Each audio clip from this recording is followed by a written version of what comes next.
قاتل پرونده امروز با لقب‌های مختلفی شناخته می‌شد و سالها طول کشید تا بتونن جرم‌هاش رو ثابت کنن. وقتی که این قاتل حمله‌هاش رو شروع کرد، کاراگاه‌ها می‌دونستن که قرار این جنایات خشن‌تر و بدتر از چیزی بشن که در حال حاضر بودن.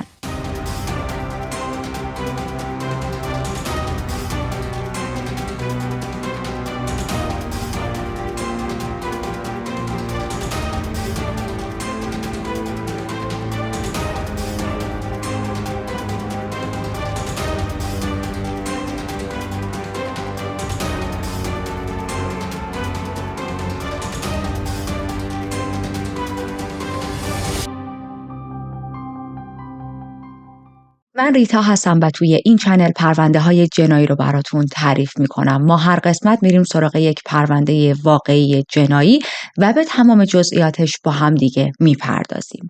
میخوایم بریم به آمریکا، اما سالهای خیلی عقب‌تر، مثلا سال 1974. یک منطقه‌ای رو تصور کنید که بیشتر میشه گفت حالت مزرعه‌ای، نه شهرنشین. اسم این منطقه وایزلیا هست و همه داشتن در آرامش و امنیت زندگیشون رو میکردن تا اینکه یه مدتی مردم شروع میکنن به پلیس گزارش عجیبی دادن. میگن که ما یک استاکری رو دیدیم که به طور مداوم توی خیابونا راه میره، دنبال مردم میکنه، این شخص مدام دیده شده، اما پلیس این گزارش رو اصلا جدی نمیگیره. گزارش رو جدی نمیگیره تا اینکه بعد از چند وقت گزارش‌های دزدی خیلی زیاد میشه. حالا بریم این گزارش‌های دزدی رو با هم بررسی کنیم. اولین گزارش دزدی چند هفته بعد از گزارش اون شخصی که ما یک استاکر رو دیدیم به وجود اومده بود. یک خونه ای ازش دزدی شده بود، یه سری وسایل کم شده بود از این خونه، مثل چه چیزایی؟ مثل قلک، کلاس رینگ یک توضیح خیلی کوچیکی بدم، انگشترهایی که دانش آموزا و دانشجویان توی فارغ التحصیلیشون میندازن، جواهرات، لوازم شخصی، کالکشن های سکه و تمبر، کارت ویزیت و یک گوشواره و دکمه سراستین. خب این دزدی از ابتدا هم برای صاحب خونه و پلیس ها عجیب بود، به خاطر اینکه درسته گفتیم جواهرات و یک سری چیزهای قیمتی هم دزدیده شده، اما لابلاش به قول خودمون آتش قلم زیاد دزدیده شده. لوازمی که اصلا هیچ ارزش مادی نداره، مثلا یک نفر تمبر نگه داشته به خاطر علاقه شخصی خودشه، براش ارزش مادی نداره، میشه گفت ارزش شاید روانی داره، باش خاطره‌ای داره، دوست داره، علاقه داره تمبر جمع کنه و حالا دزده اومده مثلا تمبر رو دزدیده. خب چرا باید این کار بکنه؟ یه سری لوازم قیمتی بود، یه سریاش نه، و این برای پلیس عجیب بود که چرا یک دزدی باید چیزهای بی ارزش رو هم از خونه بدزده.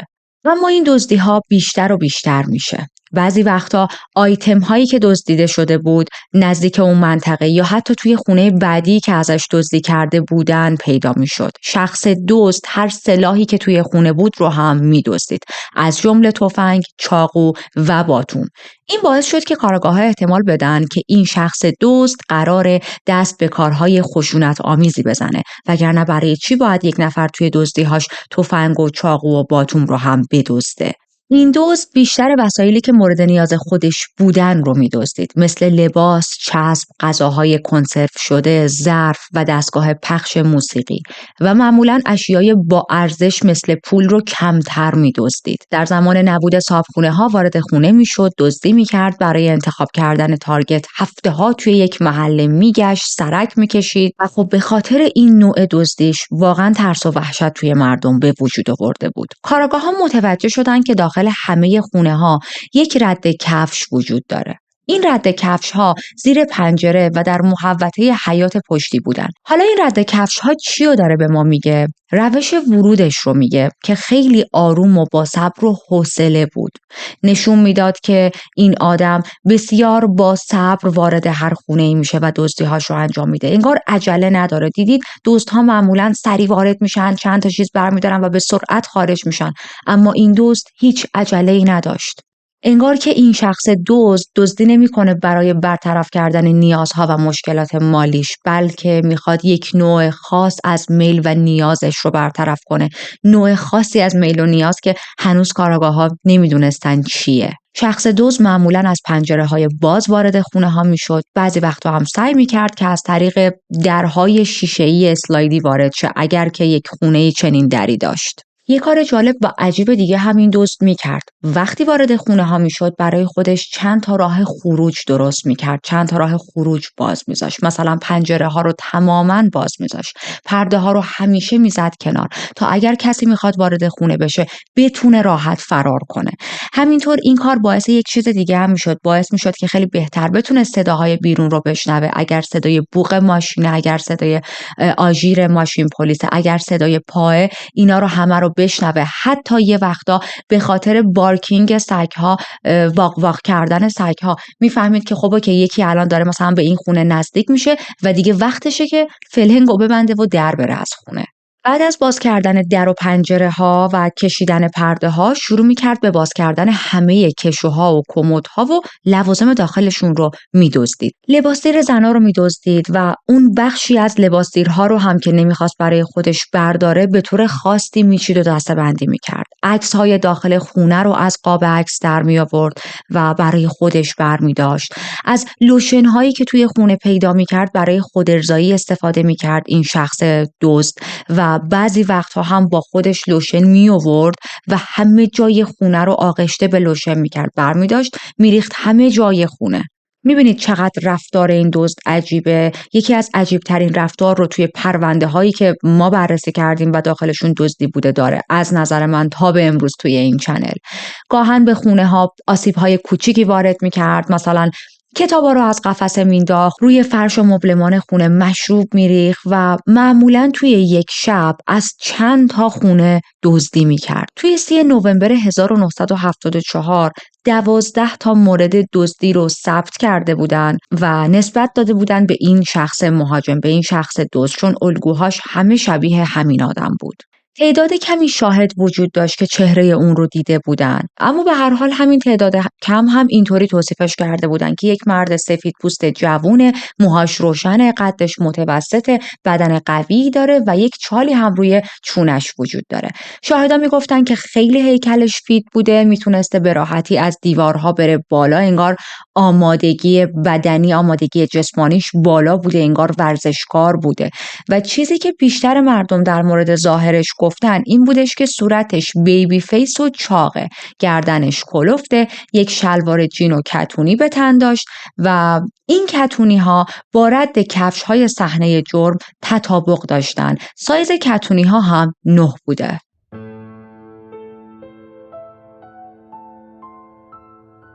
چند روز دیگه بزنیم جلو و برسیم به 11 سپتامبر. این شخص دزد وارد یک خونه ای میشه، خانواده توی این خونه زندگی میکردن و همشون خواب بودن.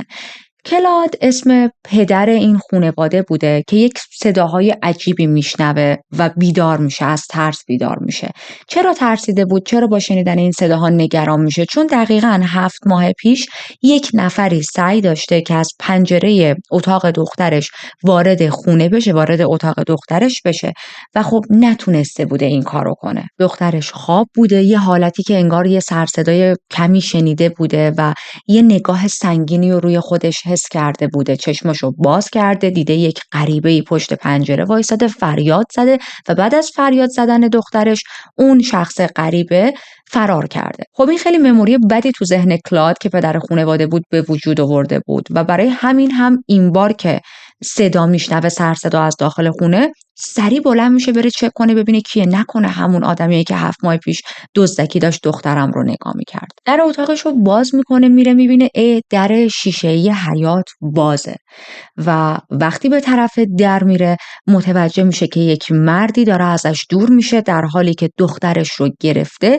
و یک تفنگ هم دستشه.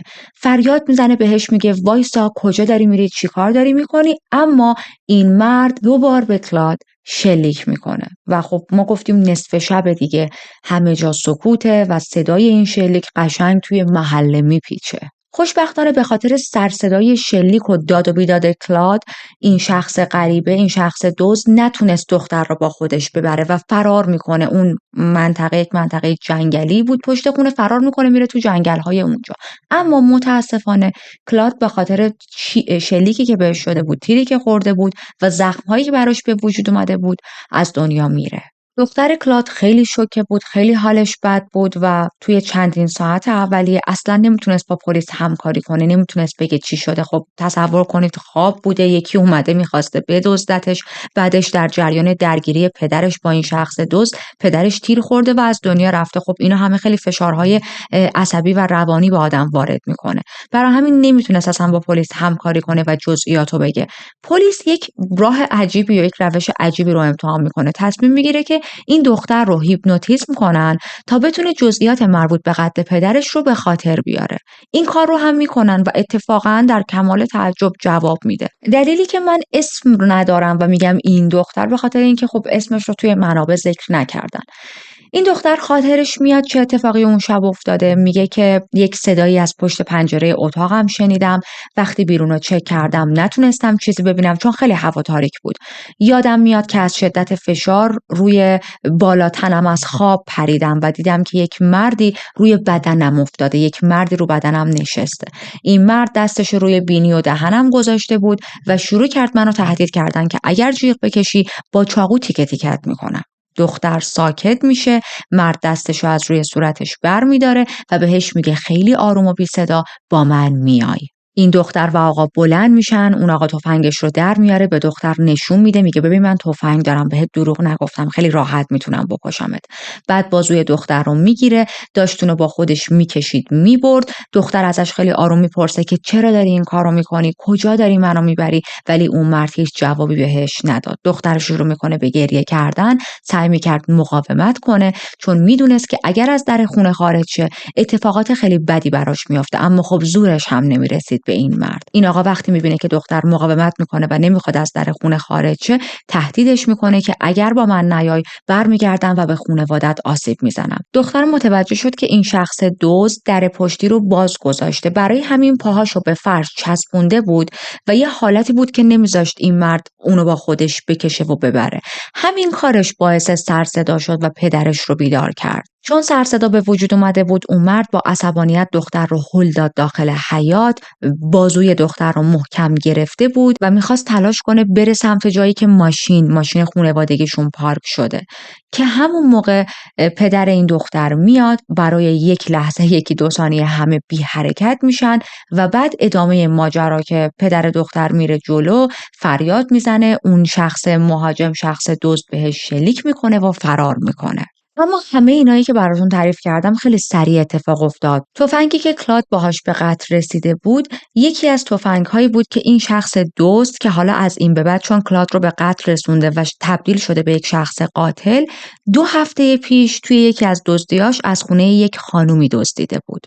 قبل از این حمله یک اتفاق دیگه‌ای هم افتاده بود. یکی از همسایه‌های همین خانواده 2 هفته پیش یک دزدی از ماشینشون صورت میگیره که اتفاقا این دزدی رو هم گزارش داده بودن و حالا که این اتفاق افتاده بود میگفتن ما مطمئنیم اون شخصی که از ماشین ما دزدی کرده همونیه که اون شب اومده و به این خانواده حمله کرده و کلاد رو به قتل رسونده.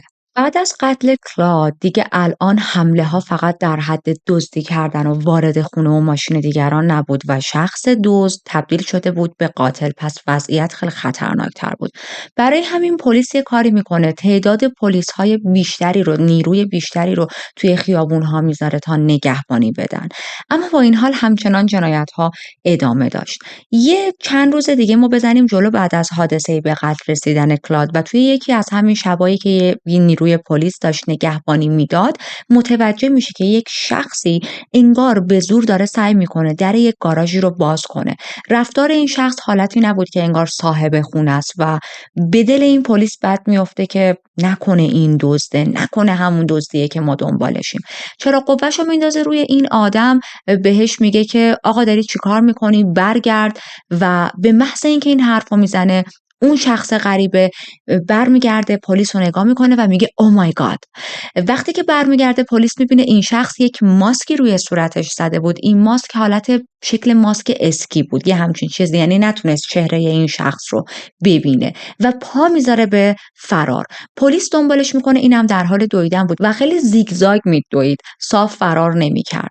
این پلیس همینطوری که دنبالش بود فریاد میزنه ایست، بهت دارم دستور میدم که وایسی، و یه چیز عجیبی میشنوه. این آقا در حالی که داشت فرار میکرد یک صدای خیلی نازک و حالت مثلا صدای زنونه ای از خودش در می آورد و با این صدای زنونه فریاد میزد، میگفت وای خدای من لطفا به من آسیب نزنید. یه سیچویشن خیلی خنده‌داری، البته من جای پلیس خودمو میذارم واقعا خندم میگیره، ولی خب رفتار این آقا عجیب بود. برای چی تو باید اینجوری رفتار کنی؟ برای چی باید صدای زنونه در بیاری یا همچین اکتای عجیب غریبی داشته باشی؟ به هر حال پلیس ببینه این آقا نمیخواد وایسه، نمیخواد استاپ کنه و یک تیر هوایی میزنه. تیر هوایی که میزنه این شخص یهو وای میسته، میترسه وای میسته. پلیس بهش میگه به دستور دادم وایسا، دستاتو ببر پشت سرت. و این شخص فرار کننده در حالی که میاد آروم برگرده، حالتی که اوکی من دارم تسلیم میشم، یهو دستشو میکنه تو جیبش، تفنگ در میاره و به این مأمور پلیس شلیک میکنه. در جریان اون تیر هوایی که پلیس زده بود، بقیه افسرهایی که تو خیابونهای دیگه گشت بودن شنیده بودن و میان به صحنه، اما خب دیگه این آدم فرار کرده بود. با اینکه اون شب تعداد زیادی پلیس توی خیابون بودن، سعی میکنن دنبال این شخص بگردن، حتی از سگ‌ها کمک میگیرن، اما شخص دزد و قاتل تونست فرار کنه. این آفیسر که اسمش مک‌گوون بود خوشبختانه زنده میمونه و برای بقیه نیروهای پلیس تعریف میکنه که این مرد با دست چپش تفنگو درآورده بود و شلیک کرد. آفیسر با چهره‌نگارها همکاری میکنه و طبق اظهاراتش یک چهره از مظنون کشیده شد. بعد از این اتفاق برای مدتی دزدی از خونه‌های اون منطقه متوقف شد و تنها چیزی که رو دست پلیس گذاشته بود تحقیقات بسیار پرهزینه بود. جرایمی که این شخص مهاجم و قاتل داشت تا الان به دوش میکشید شامل یک قتل، یک اقدام به آدمربایی و بیش از 100 مورد دزدی که انجام داده بود میشد. اینجا پلیس با خودش میگه نکنه همچین آدمی که انقدر بی‌پرواه، همه جا میره، به همه حمله میکنه، آدم میکشه، دزدی میکنه، تلاش داشت آدمربایی انجام بده و انقدر ریلکس مرتکب جنایت میشه، توی شهرهای دیگه هم رفته باشه و اونجاها هم همچین کارایی رو انجام داده باشه و ما فقط ازش خبر نداریم. برای همین تلاش میکنن با پلیس مناطق دیگه، شهرهای دیگه و حتی ایالتهای دیگه تماس برقرار کنن، ارتباط برقرار کنن و میفهمن بله اتفاقا توی شهرهای اطراف هم یک سری دزدی گزارش شده. مدرک فیزیکی وجود نداشت که شما مثلا بگید 100% یک اثر انگشتی وجود داره که تو تمام صحنه‌های دزدی یکی بوده، نه، اما متدهای دزدی، رفتاری که من تا اینجا هم براتون تعریف کردم همه یکسان بود و نشون میداد که این دزد داره تو شهرهای دیگه هم دزدیاش رو انجام میده. ما هم بریم به یک منطقه‌ای به اسم رنکو کوردووا و یه مقدار راجع به این منطقه بیشتر صحبت کنیم. این منطقه توی کالیفرنیا قرار داره و اوایل دهه 70 به عنوان یکی از منطقه‌های بسیار امن برای خانواده‌ها شناخته میشد. توی دهه 50 یه کمپانی هوافضا میاد اونجا یک قسمت خیلی زیادی رو تسخیر میکنه، ساختمان‌های مختلف تأسیس میکنه و همین کارش باعث میشه که مردم حاشیه نشین بشن. این حاشیه نشین شدن برای مردم اونجا خوب نبود. چرا؟ به خاطر اینکه کامیونیتی داخل شهر کامیونیتی خیلی خوبی بود. داخل شهر منطقه بسیار امن و عالی بود، اما حومه شهر اینطور نبود و الان مردم باید میرفتن توی حومه قاطی کامیونیتی که خوب نیستن زندگی کنن. با اینکه مردم اونجا از گذروندن روزهای گرم تابستونی کنار دریاچه ها بسیار لذت می‌بردن، ولی خب متاسفانه آمار بیخانمان‌ها و اشخاص معتاد توی اون منطقه خیلی زیاد بود. حالا شما همه اینا رو در نظر داشته باشید. یک موضوع خیلی مهم دیگه هم آرامش رو سلب کرده از مردم اون منطقه. اونم حضور و پیدایش یک شخص متجاوز و دزده. حالا این شخص دزد و متجاوز کیه؟ همین شخص دزد و قاتلی که ما توی شهر قبلی داشتیم ازش صحبت می‌کردیم و حمله هاش رو برای شما تعریف کردم.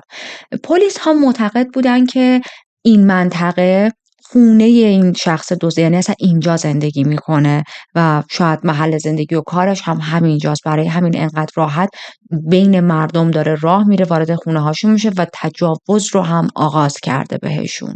ما دوباره یه ذره پرونده رو بزنیم جلو و راجع به یک خانم 23 ساله‌ای صحبت کنیم که قربانی یکی از همین تجاوزها، اما خوشبختانه زنده میمونه. ساعت 5 صبح با پلیس یک تماسی میگیره و وضعیت این خانم خیلی وضعیت افتضاحی بود. به زور موفق شده بود که بتونه تلفن رو برداره و به پلیس زنگ بزنه و شماره گیری کنه. دستهای این خانم از پشت بسته شده بود و این بسته شدن انقدر محکم بود که رسما دستاش سفید شده بود، یعنی خون دیگه توی دستاش جریان نداشت. با پلیس تماس میگیره، به پلیس میگه که یک شخصی وارد خونه من شد، به من تجاوز کرد، دستهای منو بسته، من خیلی توی وضعیت بدی هستم. وقتی پلیس بهش میگه ما در حال فرستادن نیروییم، برای ما تعریف کن که چی شده، میگه من خواب بودم و احساس کردم یک نگاهی داره روی من سنگینه. دیدید ما احساس میکنیم یکی داره نگاهمون میکنه، اون سنگینی نگاه رو به اصطلاح میفهمیم. اتفاقی که برای دختر اون آقا هم چند دقیقه قبل‌تر تعریف کردیم افتاده بود. این خانم میگه آره دیدم یک نگاهی روی من سنگینه، چشمامو باز کردم دیدم یک شخص غریبه و چارشونه‌ای کنار در اتاقم وایساده. اول با خودم فکر کردم دارم خواب میبینم و خواب و بیدارم، اما این آقا یهو به من حمله میکنه. پلیس ازش میپرسه چهرهش چه شکلی بود، میگه من نتونستم چهرهشو ببینم چون یک ماسکی روی صورتش گذاشته بود. چه ماسکی؟ یک ماسکی که شبیه ماسک اسکیه. در ادامه توصیف ماسک این خانم به پلیس میگه که ماسک خیلی عجیب بود، سفید بودش، روش بافته شدن این ماسک در واقع بافت درشت بود، 2 سوراخ برای جای چشم داشت و یک شکاف وسط این ماسک درآورده شده بود. این آقا قد بلندی داشته، بدنش تقریبا عضلانی بوده، یک تیشرت آبی تنش بود، دستکش‌های توسی رنگ پوشیده بود، پاهاش خیلی رنگ پریده بود و موهاش هم تیره بود. این آقا شلوار پاش نبود، نفس‌های خیلی عمیق می‌کشید و یک چاقو توی دستش بود. این خانم حمله رو تعریف میکنه و من هم میخوام از اینجا به بعد حمله رو براتون بگم. شخص مهاجم، شخص متجاوز به این خانم میگه اگه تکون بخوری یا صدایی ازت در بیاد با چاقو میزنمت. یه سری طناب همراهش داشت، دستای این خانم رو، شخص قربانی رو میبنده، ولی بعد نظرش عوض میشه و میره توی کمد این لباسهای این خانم میگرده، یک کمربند از یکی از لباساش پیدا میکنه، اونو برمیداره میاره و با اون دستهای این خانم رو میبنده. بهتون گفتم دیگه دستای این خانم خیلی محکم بسته شده بود، جوری که اصلا خون به دستاش نمیرسید. و بعد از چند دقیقه این خانم متوجه شد که مرد غریبه داره تمام لوازم خونش رو زیر و رو میکنه، کشوها، کمدها، در همه رو باز میکنه و زیر لب با صدای خیلی آروم با خودش حرف میزنه. بعدش میاد روی این خانم میشینه، بالای ابروهای این زن رو میبره که بعد از این برش به اون خانم میگه عذرخواهی میکنم، ببخشید، من نمیخواستم این بریدگی رو روی صورتت به وجود بیارم. و این خانم هم داشت اینجوری تعریف میکرد که تصادفی بالای پیشونی من رو میبره، ولی پلیس مخالف بود. پلیس معتقد بود که شخص متجاوز داره الگوش رو خشن و خشن‌تر میکنه. از این خانم میپرسن که توی این چند روز اخیری که حمله بهت اتفاق بیفته هیچ چیز مشکوکی ندیده بودی؟ مثلا تماس مشکوکی با خونت گرفته شه، شخص مشکوکی رو احساس کنی داره دنبالت میکنه؟ و این خانم میگه که چرا، چند هفته قبل از این حمله دیده بودم که یک ماشین قدیمی تیره بارها از جلوی خونه من رد شده و یه حالتیه که انگار سعی داشته منو زیر نظر داشته باشه، ولی خب من واقعا فکر نمی‌کردم موضوع مهمی باشه، برای همین اصلا به پلیس گزارشش ندادم. در ادامه این خانم میگه الان که فکر میکنم میبینم چند وقتی مدام تلفن خونم زنگ میخورد و من تا تلفن رو برمیداشتم و جواب میدادم یکی گوشی رو قطع میکرد. میگه من اصلا فکر نمیکردم این تماس ها هم بتونه چیز مهم و خطرناکی باشه. فکر میکردم یه پرانک، یه بچه‌ای داره مزاحمت برام ایجاد میکنه، چون خب یه چیزی هم بهتون بگم اون زمان مزاحمت تلفنی خیلی زیاد بود. بچه‌ها، نوجوانا، آدمای بیکار خیلی زیاد پیش میومد که واسه خنده شماره‌های مختلف رندوم بگیرن و به بقیه زنگ بزنن، چون کالر آیدی و اینجور چیزا وجود نداشتی که شمارهشون نمیافتاد، کسی نمیتونست اونقدر پیگیری کنه. واسه همین چنین شوخی‌های مسخره‌ای زیاد برای آدم‌ها اتفاق میافتاد. حالا میخوام چیزهای بیشتری از این شخص متجاوز، دزد و قاتل براتون تعریف کنم، چیزهایی که اون رو از بقیه قاتل‌ها و دزدها و متجاوزها برای نیروی پلیس متمایز میکرد. ببینید این آدم همیشه مراقب بود که دستکش‌هاش رو هیچ وقت در نیاره. از روتین روزانه قربانی‌هاش همیشه خبر داشت و اشیای بی‌ارزش رو از خونه قربانی‌ها میدزدید. معمولا میرفت سراغ زن‌هایی که تنها بودن و یا بچه‌هایی کم سن و سال توی خونشون داشتن به اونا حمله میکرد و این تجاوزها فقط توی یک شهر نبود، توی شهرهای اطراف هم اتفاق میافتاد. متاسفانه گزارش تجاوزها به پلیس بیشتر و بیشتر میشه و خب یک خوبی هم داشت، اونم این که پلیس تونست یک الگوی یکسانی توی صحنه‌های جرم پیدا کنه. اون الگوی یکسان الگویی بود که این قاتل داشت از خودش بجا میذاشت. حالا چی بود؟ همیشه به قربانی‌هاش زنگ میزد و اون رد کفشی که بهتون گفتم توی شهر قبلی، تو دزدی‌های قبلی هم دیده میشد. این رد کفش توی تمام خونه‌ها دیده میشد. معمولاً بعد از اینکه با قربانی‌هاش تماس میگرفت و تلفن رو جواب میدادن، یا هیچی نمیگفت، قطع میکرد و یا چند ثانیه گوشی رو نگه میداشت، نفس میکشید، صدای نفس کشیدنش رو شخص قربانی پشت تلفن میشنید و چند ساعت یا چند روز بعدش حمله بهش اتفاق میافتاد و یا حتی خیلی اوقات پشت تلفن به اشخاصی که تارگت این قاتل بودن میگفتش که من شوهرت رو میکشم. بریم یکی از تماس‌های تلفنیش رو با یکی از قربانی‌هاش گوش کنیم و باز برگردیم.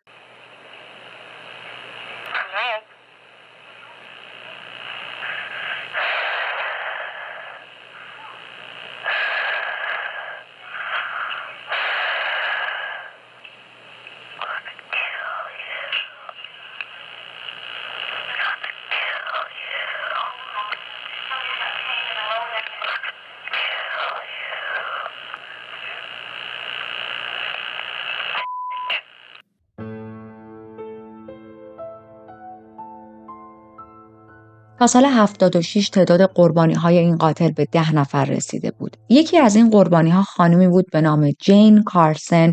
این اسم مستعاره و خیلی از اسمها در واقع توی این پرونده مستعاره، مخصوصاً اسمهایی که مربوط به اشخاصی هست که مورد تجاوز قرار گرفتن. خب طبیعی هم هست به خاطر اینکه خیلی از این اشخاص زنده بودن و دوست نداشتن اسمشون توی مدیا پخشه. گفتم من فقط این رو براتون منشن کنم. جین میگه که ساعت 5 صبح بود و کنار پسرم یک پسر بچه‌ای داشت. خوابیده بودم که شنیدم یک نفر داره انگار توی حال و پذیرایی خونمون راه میره. در واقع راه نمیره، انگار داره میدوه. همسر جین یک کپتین نیروی هوایی بود و تازه از در خارج شده بود. به خاطر شغلش معمولا صبح خیلی زود از خونه خارج میشد. خب ساعت هلوش 5 صبح بود، همسرش تازه رفته بود بیرون و جین با خودش فکر میکنه که اوکی همسرم رفته بیرون، احتمالاً یه چیزی جا گذاشته، دوباره برگشته خونه بدو اون چیزی که جا گذاشته رو برداره و بره. برای همین خیلی ریلکس شروع میکنه سوال کردن، میگه که جک تویی چیزی جا گذاشتی، همونطوری که توی اتاق خواب بود. اما همون موقع یک مرد غریبه وارد اتاقش میشه که این مرد یک ماسک اسکی پوشیده بود. توی دستش یک چاقوی بزرگ قصابی داشت و جین واقعا وحشت میکنه. جین روی تخت میشینه. حالا تصور کنید پسر 3 سالش هم روی تخت کنارش خوابیده. این شخص مهاجم آروم میاد کنارش، بهش میگه خفه شو وگرنه میکشمت. کاری باهات ندارم، فقط پولاتو میخوام. جین میگه باشه، هرچی میخوای بردار و برو. این مرد دست و چشم و دهن جین رو میبنده و دیگه خب اونجا پسر جین بیدار میشه، شروع میکنه گریه کردن، دستهای این پسر رو هم میبنده و میبرتش توی یک اتاق دیگه، اتاق کناری. جین خیلی نگران شده بود به خاطر اینکه دیگه الان پسرش پیشش نبود و میترسید این شخص آسیبی به پسرش برسونه. مرد مدام بهش میگفت ساکت شو، خفه شو، صدات در نیاد، گریه نکن، فریاد نزن و طبق گفته جین حدود 50 بار این جمله رو این آقا تکرار کرده. 50 بار بهش گفته بود که خفه شو. بعد از اینکه این آقا پسر بچه رو توی اتاقش گذاشته بود، میاد سراغ جین، شروع میکنه بهش تجاوز کردن. ببینید اینجا منابع حرفاشون متفاوته. توی بعضی از منابع میگن که این آقا پسر بچه رو گذاشته توی اتاق، بعد اومده به جین تجاوز کرده. توی برخی از منابع گفته شده که پسر بچه در حالی که کنار جین بوده شاهد تجاوز شدن به مادرش بوده، دیده که این آقا به مادرش تجاوز کرده. من نمیدونم کدوم یک از این روایت ها درسته. امیدوارم روایت اول درست باشه، امیدوارم این پسر بچه ندیده باشه که به مادرش تجاوز شده، ولی به هر حال 2 تا روایت متفاوت بود و هر دو رو براتون تعریف کردم. در هر صورت بعد از اینکه تجاوزش به جین تموم میشه از خونه میره و تازه اینجا بود که جین در حالی که دست و پاش بسته بود میتونه به زور از خونه خارج شه، فریاد بزنه و از همسایه ها کمک بگیره. پلیس میاد و متوجه میشه که نحوه ورود این شخص متجاوز به خونه از طریق پنجره اتاق خواب پسر بچه‌شون بوده. یه چیز عجیب‌تر این که 2 هفته قبل از این تجاوز از خونه این خانواده دزدی شده بوده. شخص دزد از همون پنجره اتاق پسرشون وارد شده بود، 10 تا انگشتر دزدیده بود و در کمال تعجب جواهراتی که از خونه قبلی دزدیده بود رو گذاشته بود تو خونه جین. ببین یعنی یه سری جواهرات برداشته بود، یه سری گذاشته بود. خیلی روش دزدی و کاراش واقعا عجیب بود. به خاطر این الگوهای یکسانی که وجود داشت پلیس مطمئن بود این شخص متجاوز همون شخصیه که چندین سال شهرهای اطراف رو ترسونده، آرامش رو از بین برده و حالا توی این منطقه مشغول به کار شده. حالا قطعاً با خودتون میگید این زوج که چنین اخباری وجود داره و میبینن که چنین متجاوز و دزدی راه افتاده، چنین قاتلی داره راه میره تو خونه مردم، چرا وقتی از خونهشون دزدی شده بود مثلا بست محکمتری برای پنجره نذاشتن؟ چرا اصلا اهمیت نداده بودن؟ به خاطر اینکه جین و همسرش اصلا در مورد تجاوزهایی که توی اون منطقه و شهرهای اطراف داشت اتفاق میافتاد خبر نداشتن، اصلا نگران این مسائل نبودن. به خاطر اینکه میدیا اخبار این متجاوز رو منتشر نمیکرد، میخواست که مردم نترسن، آرامش شهر به هم نخوره و کاملا مردم رو توی بیخبری گذاشته بودن. در حالی که اگر رسانه ها این اخبار رو پوشش میدادن شاید جین و همسرش بعد از دزدی که توی خونشون اتفاق افتاده بود اقدامهای مهمتری انجام میدادن. متاسفانه به خاطر همین پوشش ندادن اخبار توسط رسانه ها بین مردم شایعه های زیادی هم درست شده بود. مردم راه میرفتن میگفتن آره این شخصی که میاد به قربانی ها تجاوز میکنه، میره خونه مردم دزدی میکنه، خیلی هم بدجور اونا رو کتک میزنه. میدونید حالت یک کلاغ چل کلاغ شده بود. متجاوز پرونده امروز ما شروع میکنه به عوض کردن الگوش، یک تغییر کوچیکی میده. چی کار میکنه؟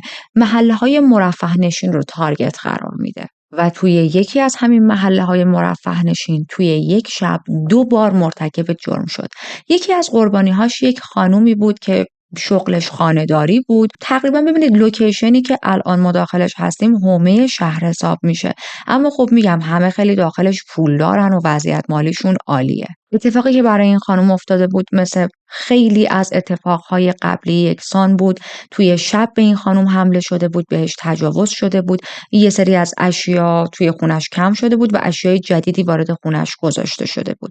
از پنجره شخص مهاجم وارد شده بود، همونطوری رد کفش گذاشته بود و خیلی از چیزهای یکسانی که تعریف کردیم.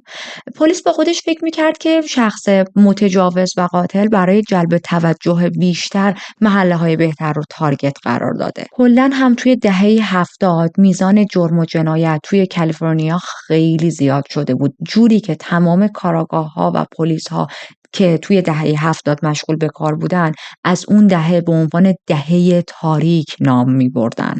دیگه الان پلیس مطمئنه که با یک متجاوز سریالی طرفه و با وجود اینکه نمیخواست اطلاعات زیادی به رسانه‌ها درس پیدا کنه مجبور بود که اطلاع رسانی کنه.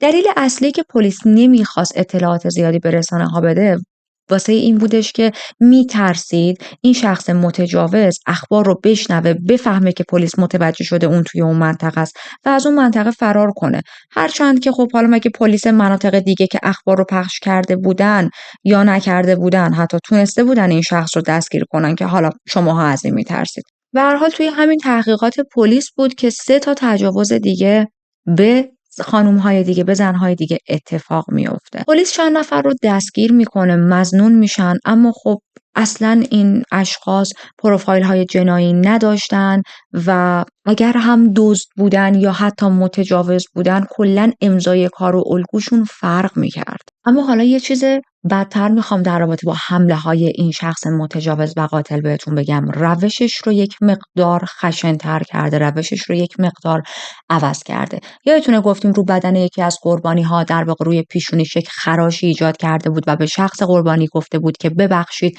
نمیخواستم این خراش روی پیشونیت اتفاق بیفته.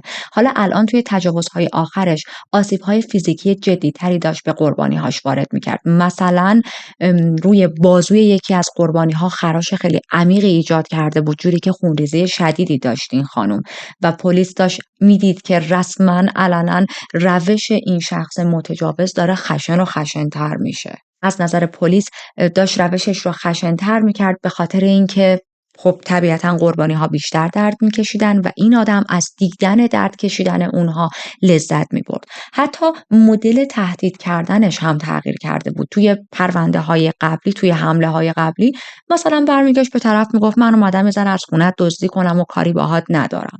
یا اصلا هیچ حرف خاصی نمیزد، بهش تجاوز می‌کرد و میرفت. اما حالا تهدیدهاش خیلی دارک‌تر شده بود. بهشون میگفت اگر صداتون در بیاد انگشتای دست و پاتون رو با قیچی میبرم و همینجا ولتون میکنم که انقدر خونریزی کنید تا بمیرید.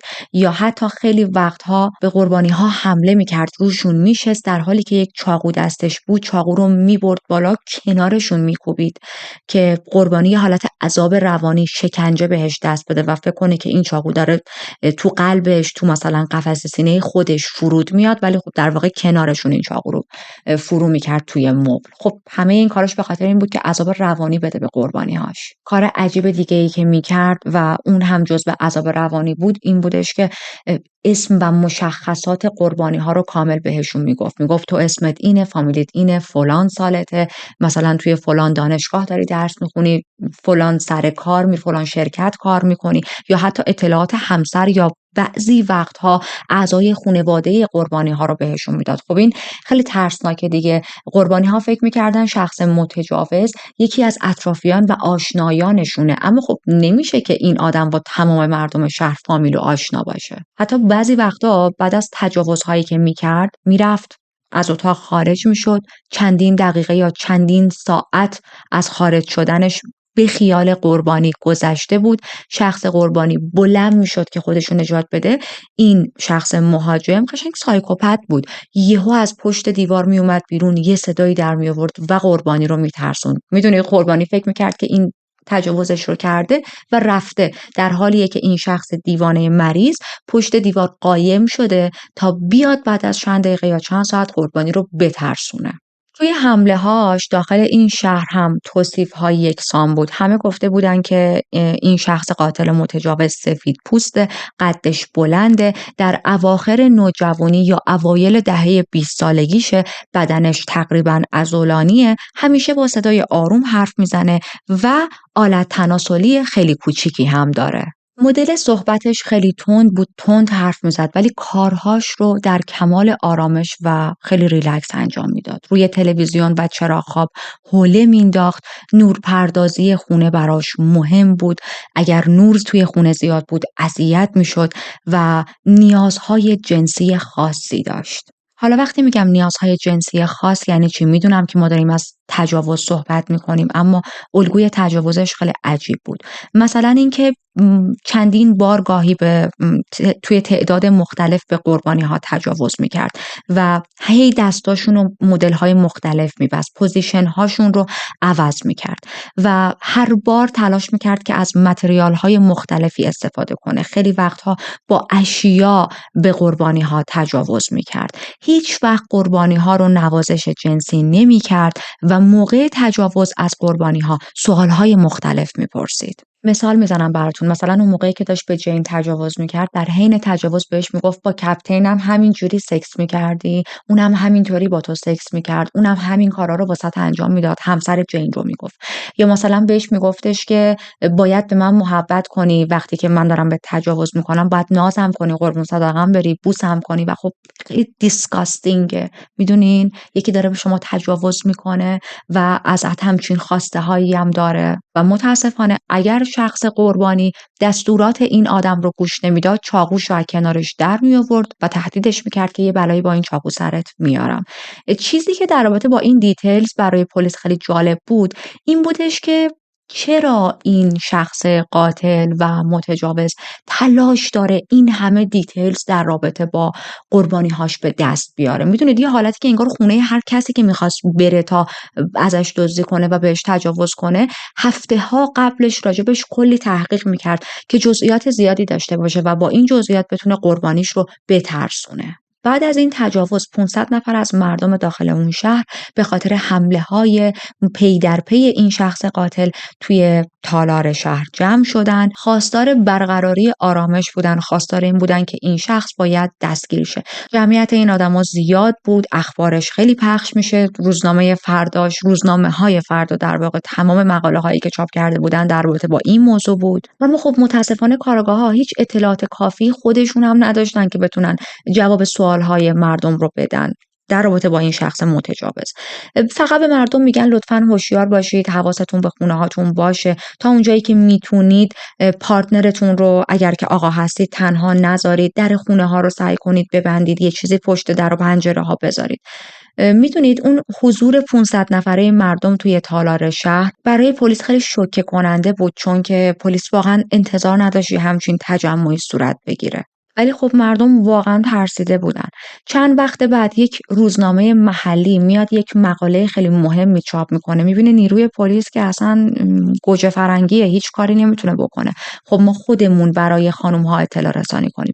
توی این مقاله برای زنها اطلاع رسانی کرده بودن که چطور و با چه روش هایی میتونن از خودشون محافظت کنن. مثلا یکی از چیزایی که پیشنهاد داده بود این بودش که اگر یک آقا توی خونه حضور داشته باشه، متجاوز منطقه قسمت شرقی نمیتونه به خونه ها حمله کنه. خب این روزنامه خیلی خوب بود، خیلی داشت اطلاعات عالی رو به خانم ها میداد، اما متاسفانه شخص مهاجم ما این مقاله رو میخونه و از اون جای بعد روشش رو عوض میکنه، تلاش میکنه که زوجها رو تارگت قرار بده. میدونید انگار که این مقاله اونو به یک چالش دعوت کرده بود و این متجاوز هم چالش رو قبول کرد. کلاً این آدم حالتی بود که اگر یک چیزی توی اخبار و روزنامه ها راجع به خودش میخوند که در رابطه با الگوهاش بود، سریع عوضش میکرد. جوری هم عوضش میکرد که بقیه ببینن عوضش کرده. مثال میزنم براتون، عقب‌تر ما گفتیم حمله هاش خشونتش کمتر بود. خب این موضوع رو پلیس بیان کرده بود، گفته بودش که یه خراش کوچیکی روی یکی از قربانی ها وارد کرده برای اینکه قربانی رو بترسونه. اینو شخص متجاوز خونده بود و الگوشو تغییر داده بود. حالا دیگه خراش‌های عمیق‌تر روی قربانی‌هاش ایجاد می‌کرد. حالتی که انگار داره به پلیس پوزخند میزنه و میگه که تا الان خراش‌های کوچیک وارد می‌کردم، حالا الان بزرگ وارد می‌کنم. تا الان فقط زنای تنها رو تارگت قرار میدادم و اگه یه مرد تو خونشون باشه من دیگه نمیتونم این کارو انجام بدم. حالا وایسید و منو تماشا کنید چجوری اون زن با پارتنرش رو مورد حمله قرار بدم. حتی توی عوض کردن ظاهرش همین کار رو میکرد. مثلا اگه توی یک روزنامه نوشته شده بود که چهرش رنگ پریده بوده، توی صحنه جرم بعدی، توی حمله بعدیش چهرش رو تغییر میداد، جوری که شخص قربانی به پلیس میگفت مثلا پوستش برنز بوده. یا اگر موهاش بلند بوده و با موی بلند توی حمله آخرش گزارش داده شده بوده، تو حمله بعدی شخص قربانی میگفت نه، موهاش کوتاه بوده. خب گفتیم روشش رو عوض کرده بود و الان دیگه داشت به زوجها هم حمله میکرد. در واقع اصلا تارگتش اصلیش رو گذاشته بود زوجها. وارد خونه افرادی میشد که کاپل هستن و خیلی حمله هاش هم وحشیانه تر و سریعتر شده بود، جوری که توی چند روز اخیر 11 تا حمله متوالی گزارش ثبت شده بود، به دست پلیس رسیده بود. زنها رو مجبور میکرد که دست پارتنراشون رو ببندن، بعد از هم لوکیشنشون رو جدا میکرد. وقتی که لوکیشن جدا بود به زن تجاوز میکرد، بعد میآوردشون توی مثلا یه جایی مثل لیوینگ روم، مثل حال و پذیرایی، یه دور هم جلوی پارتنرشون، جلوی همسرشون به زن تجاوز میکرد. بعد مردها رو مجبور میکرد که 14 صبح راه برن و نقش میز و تیبل رو بازی کنن. روی کمرشون استکان و فنجون میذاشت و میگفت که اگر که تکون بخورید، اگر این نلبکی و فنجون و اینا از روی کمرتون بیفته یا آب و چایی که توش ریختم بریزه زمین یا بریزه رو کمرتون، من همسرتون رو میکشم. تمام این حمله هاش هم مثل هم بودن. توی همه موارد دست و پای قربانی ها رو انقدر محکم میبست که خون نمیرسید و کبود میشد. توی صحنه جرم قوطی های خالی آبجو و باقی مونده غذا پیدا میشد. غذاهایی باقی مونده غذایی که خود اعضای خانواده اون غذاها رو نخوردن. بعد از اینکه چند بار به قربانی ها تجاوز میکرد، ساعت ها داخل خونه قربانی ها میموند، از لوازمشون استفاده میکرد، چیزایی مثل جواهرات، کالکشن تمبر، سکه، عکسای قربانی ها رو میدزدید. توی برخی از موارد پول هم میدزدید. یه حالتی بود که اگر به پول نیاز داشت میدزدید. بعضی از آیتم های دزدیده شده بعداً توی خونه قربانی ها زوجهای بعدی پیدا میشد. به یکی از قربانی‌هاش توی حمله‌هاش گفته بودش که من قبلا توی ارتش بودم. کاراگاه‌ها در مورد این موضوع شروع می‌کنن تحقیق کردن. 4 تا پایگاه نظامی و یک پایگاه نیروی هوایی نزدیک اون شهر بود، توی اون ایالت بود. شروع می‌کنن تحقیق کردن اعضایی که توی این پایگاه نظامی هستن به امید اینکه شاید بتونن شخص مهاجم رو پیدا کنن. بیشتر قربانی‌ها هم به پلیس گفته بودن که رفتارش خیلی شبیه افرادیه که یه مدت توی نیروهای مثلا مسلح بوده یا توی ارتش خدمت می‌کرده. پلیس هم با این حرف موافق بود به خاطر اینکه خیلی از الگوهای رفتاری شبیه چیزهایی بود که معمولاً آدم‌ها توی آرمی و ارتش یاد می‌گیرن. مثلا مثل همون که وقتی وارد خونه قربانی‌هاش میشد چند تا راه خروج برای خودش باز می‌ذاشت، یا اینکه هفته‌ها قربانی‌ها رو زیر نظر داشت، یا حتی اینکه اگر ایر کاندیشنر روشن بود خاموشش می‌کرد که صداهای بیرون رو بتونه بهتر بشنوه.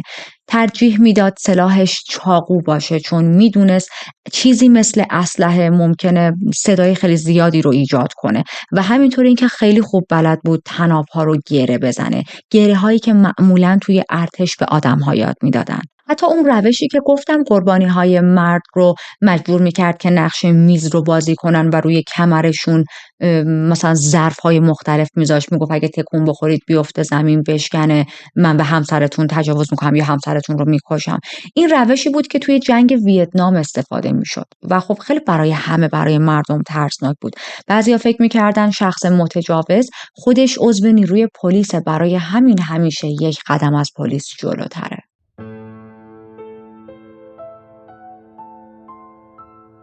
پلیس بالای درختای خونه‌هایی که احتمال میداد ممکنه این متجاوز بره سراغ این خونه‌ها و بهشون حمله کنه دوربین کار گذاشته بود و تا ماه اپریل بودجه 1 سال رو صرف این پرونده کرده بود. کلی ماشین گشت توی محله‌ها گشت زنی می‌کردن و حتی تو بیشتر محله‌ها نورافکنی هم انجام میدادن، نورافکن گذاشته بودن به امید اینکه اگر این شخص میخواد بیاد وارد خونه هاشه چهرهش مشخص شه یا نور روش بیفته. مردم درخت‌ها و بوته‌های کنار خونه هاشون رو کوتاه می‌کردن، می‌زدن تا دید بهتری از پنجره به بیرون خونه داشته باشن. اگر پلیس فوکوسش رو فقط روی یک محله میذاشت، متجاوز خیلی راحت میتونست بره به محله‌های دیگه و تجاوزهاش رو اونجا انجام بده. میدونید کاملا مشخص بود متجاوز به متدهای پلیس آگاهه. گفتیم همیشه دستکش میپوشید، هیچ ردی از خودش به جا نمیذاشت به جز همون رد کف کفش و میدونست که پلیس توی چه زمانی تو چه مناطقی داره گشت زنی میکنه. حتی از یه جایی به بعد پلیس به مردم دستور میده که کلاً درخت‌ها و بوته‌زارهایی که دور و بر خونتون هست رو از بین ببرید، کلاً ببریدشون. گفتیم مردم کوتاه میکردن دیگه. پلیس میگه کلاً اینا رو از بین ببریم به امید اینکه این متجاوز نتونه بین اونا پنهان شه. در عرض 3 ماه 3000 تا تفنگ فروخته شد. مردم بین ساعت 1 تا 5 صبح به طور نوبتی میخوابیدن، گوش به زنگ بودن یا اینکه اصلا نمیخوابیدن و به خونه همدیگه، به خونه دوستا و عزیزاشون مدام هر چند دقیقه بار زنگ میزدن، به پنجره‌های خونه‌شون میله وصل کرده بودن، توی شبا همسایه‌ها نوبتی تو محله نگهبانی میدادن و ببینید واقعا هیچ کس در امان نبود، همه گوش به زنگ بودن، همه وحشت کرده بودن. باز دوباره توی روزنامه‌ها یک خبری می‌نویسه که آره این شخص متجاوز اکثر مواقع فقط زنها رو تارگت قرار میده، حتی زمانی که میره به خونه زوجها حمله میکنه درسته شاید آسیبی به یک مرد برسونه اما باز به اون زن تجاوز میکنه و همین مطلب باعث شد که شخص متجاوز و قاتل ما یک الگوی جدیدی نشون بده. 17 می سال 77 یک شخصی با پلیس تماس میگیره و میگه که یه آقایی کنار جاده وایساده، خیلی حالش بده، وضعیتش عجیب و غریبه. پلیس میرسه به اون جاده و میبینه یه آقایی توی جاده است، از مچ دستش بسته شده، یه بند کفش خیلی بلند آویزونه، همون روشی که گفتم دستش جوری بسته شده بود که اصلا خون دیگه به انگشتاش نمیرسید. این آقا لهجه غلیظ ایتالیایی داشت، خارجی بود و به پلیس میگه که یک آقایی که ماسک روی صورتش داشت به من تجاوز کرد و اون دست و پای منو بسته. پلیس این مرد رو تا دید شناخت. این آقا 6 ماه پیش همراه بقیه آدم‌های دیگه توی تالار شهر حضور داشته و داشتن همون حضوری که گفتم در مورد متجاوز اون منطقه داشتن صحبت می‌کردن. این آقا یکی از همونایی بود که تو تالار حضور داشت. نکته ترسناک این بود که متجاوز هم توی اون میتینگ حضور داشته و اونجا این قربانی رو انتخاب کرده بود. تلاشش این بود که پلیس رو به چالش بکشه. 2 چیز رو به پلیس بگه. یکی این که بگه ببینید من خودم اون روز توی اون تالار حضور داشتم. حالا برید ببینید بین اون 500 نفر من کدوم بودم. و دوم این که من فقط دنبال زنا میرم، به زنا تجاوز میکنم. باشه، از این به بعد هدفم رو آقایون هم میذارم. یه مقدار دیگه بزنیم جلو. الان 42 حمله از سمت این شخص متجاوز صورت گرفته و پلیس ذره‌ای بهش نزدیک نشده. چند وقت بعد یکی از همسایه‌ها گزارشی به پلیس میده. میگه که من یه ماشین مشکوکی دیدم دور و بر خونم. پلیس به سرعت خودشو میرسونه دم خونه اون آدم و اطراف خونش 3 برگه پیدا میکنه. این برگه ها انگار از یک دفتری کنده شده بود. نوشته های توی این برگه ها عجیب بود. توی برگه اول یه حالتی بود که انگار مثلا یک نفر در رابطه با اتفاقها و یه سری چیزها، یک انشا مانندی راجع به نیروی زمینی آمریکا نوشته. برگه دوم یه حالتی بود که انگار توسط یک کودک نوشته شده. در واقع اینطوری بگم یک شخص بزرگسالی که داره تظاهر میکنه کودکه. انگار که معلمش ازش خواسته یک انشایی بنویسه و الان از یک چیزی شخص نویسنده عصبانیه و تلاش داره که عصبانیتش رو با نوشتن خالی کنه.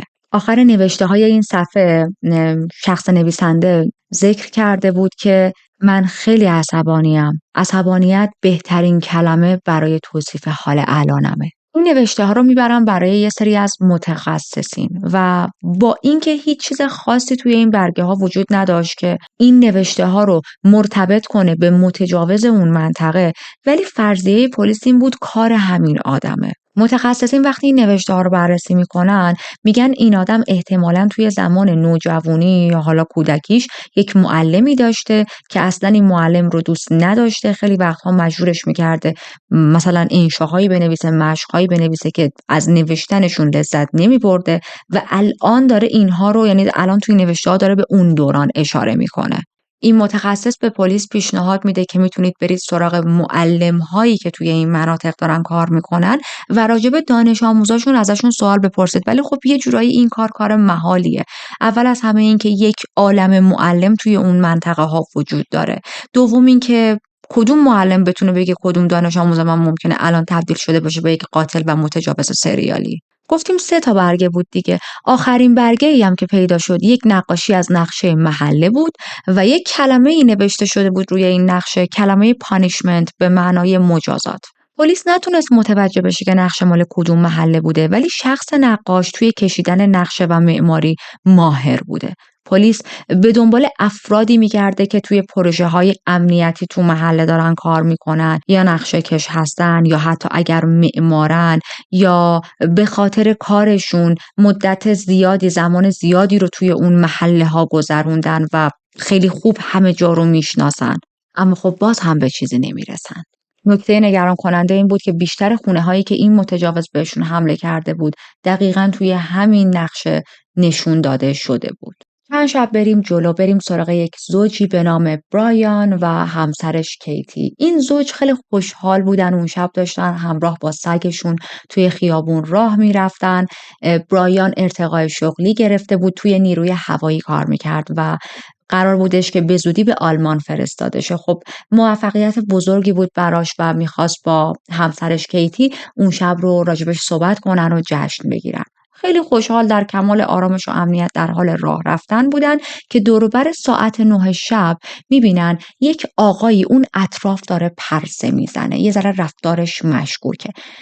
یه ذره توجهشون جلب میشه اما خیلی اهمیت نمیدن تا اینکه متوجه میشن این آقا یواشکی وارد حیاط پشتی یک خونه ای شد و یه حالتیه که انگار میخواد به زور از اون خونه دزدی کنه. خب برایان دید که این آقا قدش بلنده، هیکلیه، اما خود برایان هم آدم هیکلی بود، آدم قد بلندی بود، میشه گفت از اون شخص مهاجم قد بلندتر و هیکلی تر. برای همین با اعتماد به نفس میره سراغ اون مرد، بهش میگه مثلا چه غلطی داری میکنی، چرا وارد خونه این مردم شدی، و با هم درگیر میشن. در جریان این درگیری برایان در حالی که فکر میکرد از پس این مرد برمیاد و حالا 4 تا کتک میخواد بخوره، 4 تا بزنه و در آخر هم این مرد رو دستگیر میکنه و پلیس رو خبر میکنه، تیر میخوره. اون آقا مسلح بود، تفنگ همراهش بود و ما داریم از متجاوز و قاتل همین پرونده صحبت میکنیم. برایان رو اون شب خیلی راحت به قتل میرسونه. بعد از اینکه به برایان شلیک کرد، میره سراغ کیت سگشون رو رها کرده بود، سگشون داشت توی یک مسیر دیگه میدوید، خود کیت داشت فرار میکرد، یه سمت دیگه میرفت، اما متاسفانه کیت هم نمیتونه موفق شه چون این آقا از پشت چند بار به کیت شلیک میکنه. در ابتدا این حمله رو ربط نمیدن به شخص مهاجم، متجاوز و قاتل پرونده امروز ما، اما بعدها میفهمن چرا کار همون بوده، به خاطر اینکه یک الگوی رفتاری دیگه‌ای هم داشت این شخص. من تا اینجا بهتون نگفتم. وقتی که میخواست یک خونه ای رو تارگت قرار بده، یه چیز پارچه‌ای، یه مثلا بند کفشی، یه چیزی گره میزد به یه قسمتی از اون خونه خیلی کوچیک و پلیس به هم نزدیک همون خونه‌ای که این آقا میخواست بره واردش بشه به زور، یه بند کفش گره خورده پیدا میکنه. خب این کار کی بود؟ کار همین آدمی بود که این زوج رو به قتل رسونده بود. و کی این کار رو انجام میداد؟ شخص متجاوز و قاتل پرونده امروز. قتل این زوج جوون که توی دهه 20 زندگیشون بودن واقعا باعث نگرانی کامیونیتی اونجا شد. ببینید یه نفر از پشت پنجره داشت تمام این اتفاقها رو میدید، شاهد این قتل بود، برای همینم من این جزئیات رو به شما گفتم. ولی خب انقدر سریع همه چیز اتفاق افتاد که این آدم نتونسته بود کاری بکنه. پلیس بعدها با این شاهد صحبت میکنه. این شخص شاهد میگه که قاتل یک ماسک اسکی به صورت داشت، کت چرمی قهوه‌ای پوشیده بود و کفش‌هاش هم تیره بود. اما خب متجاوز این بار به خاطر اینکه گیر نیافته مرتکب قتل شده بود و نوع قتلش با الگوهای قبلش فرق میکرد. بعد از اینکه قتل این زوج خیلی ترند میشه توی روزنامه ها، چند تا حمله بعدی که این شخص مهاجم میکنه شامل حال این بود که به قربانی هاش میگفت ببین من میخوام توی حمله های بعدیم دست به قتل بزنم و ازت میخوام فقط به این دلیل زنده نگهت داشتم که این پیام منو به پلیس برسونی. من دوست دارم که فردا توی اولین مطلب روزنامه ببینم این موضوع چاپ شده. اگر ببینم این موضوع رو چاپ نکردین دوباره میام سراغت و به قتل میرسونمت. داشت بلاف میزد، دوباره بر نمیگشت پیش قربانی هاش. خودش میدونست که خیلی کار احمقانه ایه، ممکنه پلیس براش کمین کرده باشه، ولی خب هی داره میزان خشونتش بیشتر و بیشتر میشه دیگه. الان به جایی رسیده که داره علنا پلیس رو تهدید میکنه و بهشون میگه باید فلان کارو کنید، باید تو روزنامه فلان متن رو چاپ کنید و اگر نکنید من خشونتم بیشتر و بیشتر میشه. ما برسیم به تابستون سال 78 و موقعیه که توی اون تابستون این شخص متجاوز یه بریک میده به خودش، هیچ حمله‌ای نمیکنه. در واقع همه میتونن یک نفس راحت بکشن. پلیس هم یه نفس راحتی میکشه. پلیس درگیر پرونده های دیگه میشه، امیدوار بود که شخص متجاوز افتاده باشه زندان و یا حتی مرده باشه. اما امیدهای پلیس سریع ناامید شد چون دوباره حمله ها از ماه اکتبر شروع شد. حمله ها از یک شهر به یک شهر دیگه میرفت و سراسر کالیفرنیا رو در بر گرفته بود. توی تابستون 79 مجدد این متجاوز یک بریک میده. ببینید الان 2 تا تابستونه که این آدم فعالیتی نکرده. پلیس اینجا به یک نظریه‌ای میرسه، میگه که احتمالاً این شخص متجاوز به خاطر حالا یک موضوع کاری، خانوادگی، به هر حال یک چیزی که مربوط به لایف استایل و زندگی شخصیشه الان جدید توی زندگیش به وجود اومده، داره 2 تا تابستون رو گپ میده. به این مرد لقب The Night Stalker یعنی شکارچی شب رو دادن، لقبی که به ریچارد رمیرز یکی از قاتل‌های سریالی هم داده بودن. اما به خاطر اینکه بین این 2 تا قاتل فرقی وجود داشته باشه، به لقب قاتل پرونده امروزمون یک پیشبند اوریجینال هم اضافه کرده بودن. حالا اگه فرصت شه در این چنل روزی سراغ پرونده ریچارد هم میریم. برسیم به 1 اکتبر سال 79 توی شهر گلیدا توی کالیفرنیا. هوا گرم و مرطوبه و واقعا گرم و همه رو اذیت میکنه. بدون باز گذاشتن در و پنجره شما نمیتونی روزت رو شب کنی، شبت رو روز کنی. و یک زوج جوون به خاطر این گرمای شدید هوا پنجره رو باز گذاشته بودن و خوابیده بودن. این زوج با نور چراغ قوه‌ای که روی صورتشون افتاده بود از خواب پریدن. یک آقایی بالای سرشون وایساده بود، بهشون دستور میده که روی شکمشون دراز بکشن و بعد به اون زن دستور میده که باید دستهای دوست پسرش رو ببنده. زن رو تهدید میکنه که اگر دست دوست پسرت رو نبندی میکشمت، دوست پسرت هم میکشم. برای همین این زن مجبور میشه که دستوراتش رو انجام بده، اجرا کنه. بعد از اینکه این زن دستای دوست پسرش رو میبنده، شخص دزد، شخص مهاجم دست و پای زن رو میبنده، بهش تجاوز میکنه و بعد از خونه میره. این زوج نتونستن چهره مرد رو ببینن. مرد ازشون پول خواسته بود و مثل روال همیشگی که ما توی این پرونده ازش دیدیم، تمام کشوها و کمدهای خونه رو زیر و رو کرده بود، لوازم رو به هم ریخته بود. بعد از یک مدت طولانی به اتاق برگشته بود، زن رو برده بود به لیوینگ روم، مجبورش کرده بود اونجا روی زمین دراز بکشه. اونجا هم بهش تجاوز کرده بود. روی صورت این زن چند تا شورت میذاره. نظر این زن این بود که این شورت ها و لباس های زیر رو گذاشته بود که من نتونم کاراشو ببینم، اما نظر پلیس این بودش که به خاطر یه سری از فتیش ها و فانتزی های جنسی که داشته این کار رو کرده. بعد این شخص با آشپزخونه میره، در کابینت ها و یخچال رو باز میکنه، پشت سر هم یک حرفی رو تکرار میکرد، میگفت میکشمشون میکشمشون میکشمشون. انگار که میخواست هی این حرف رو برای خودش تکرار کنه، از خاطرش نره، تو ذهنش بمونه، ملکه ذهنش شه و یا خودش رو تشویق کنه به انجام کشتن این زوج.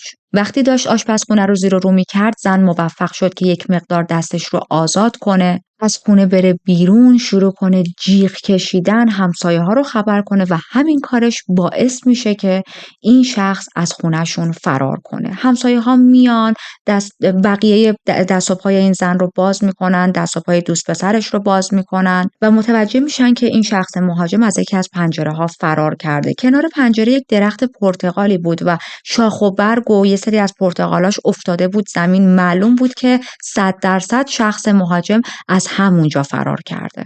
این آقا فرار میکنه، میره و همسایه بغلی این زوج یک خانومی بود که مأمور FBI بود. تو بالکن خونش نشسته بود، داشت از زمان آزادش لذت می‌برد، برای خودش کتاب میخوند که صدای جیغ همسایه‌اش رو، یعنی خانم رو میشنوه و به سرعت تفنگش رو بر میداره. میبینه که یک آقایی از خونه اینو از پنجره فرار کرده، سوار دوچرخه شده و داره رکاب میزنه و با سرعت میره. تفنگشو برمیداره، سوار ماشین میشه، این آقا رو تعقیب میکنه، تلاش داشت که مثلا حالا بکوبه به دوچرخش، اما موفق نمیشه. تنها چیزی که میبینه این بود که این دوچرخه سوار شخص مهاجم وقتی میبینه ماشین داره بهش نزدیک میشه، چاقو و تفنگی که دستش بود و تو پیاده رو رها میکنه و میپیچه توی یه کوچه باریکی، یه جایی که دیگه ماشین ازش عبور نمیکرد. پلیس به صحنه میرسه، زوجی که مورد حمله قرار گرفته بودن رو صحبت میکنه باهاشون. مشخصات ظاهری مبهمی از این آقا به یاد داشتن، مثلا میگن که سفید پوست بود، موهاش تیره بود، قدش تقریبا بلند بود. همین. پلیس با اون خانومی که مأمور FBI بود صحبت میکنه. اون هم نمیتونه اطلاعات خیلی زیادی در اختیار پلیس قرار بده. میگه که فقط من میدونم اون آقا ماسک نزده بود، اما خب نتونستم چهرش رو ببینم چون اصلا برنگشت کامل عقب رو نگاه کنه.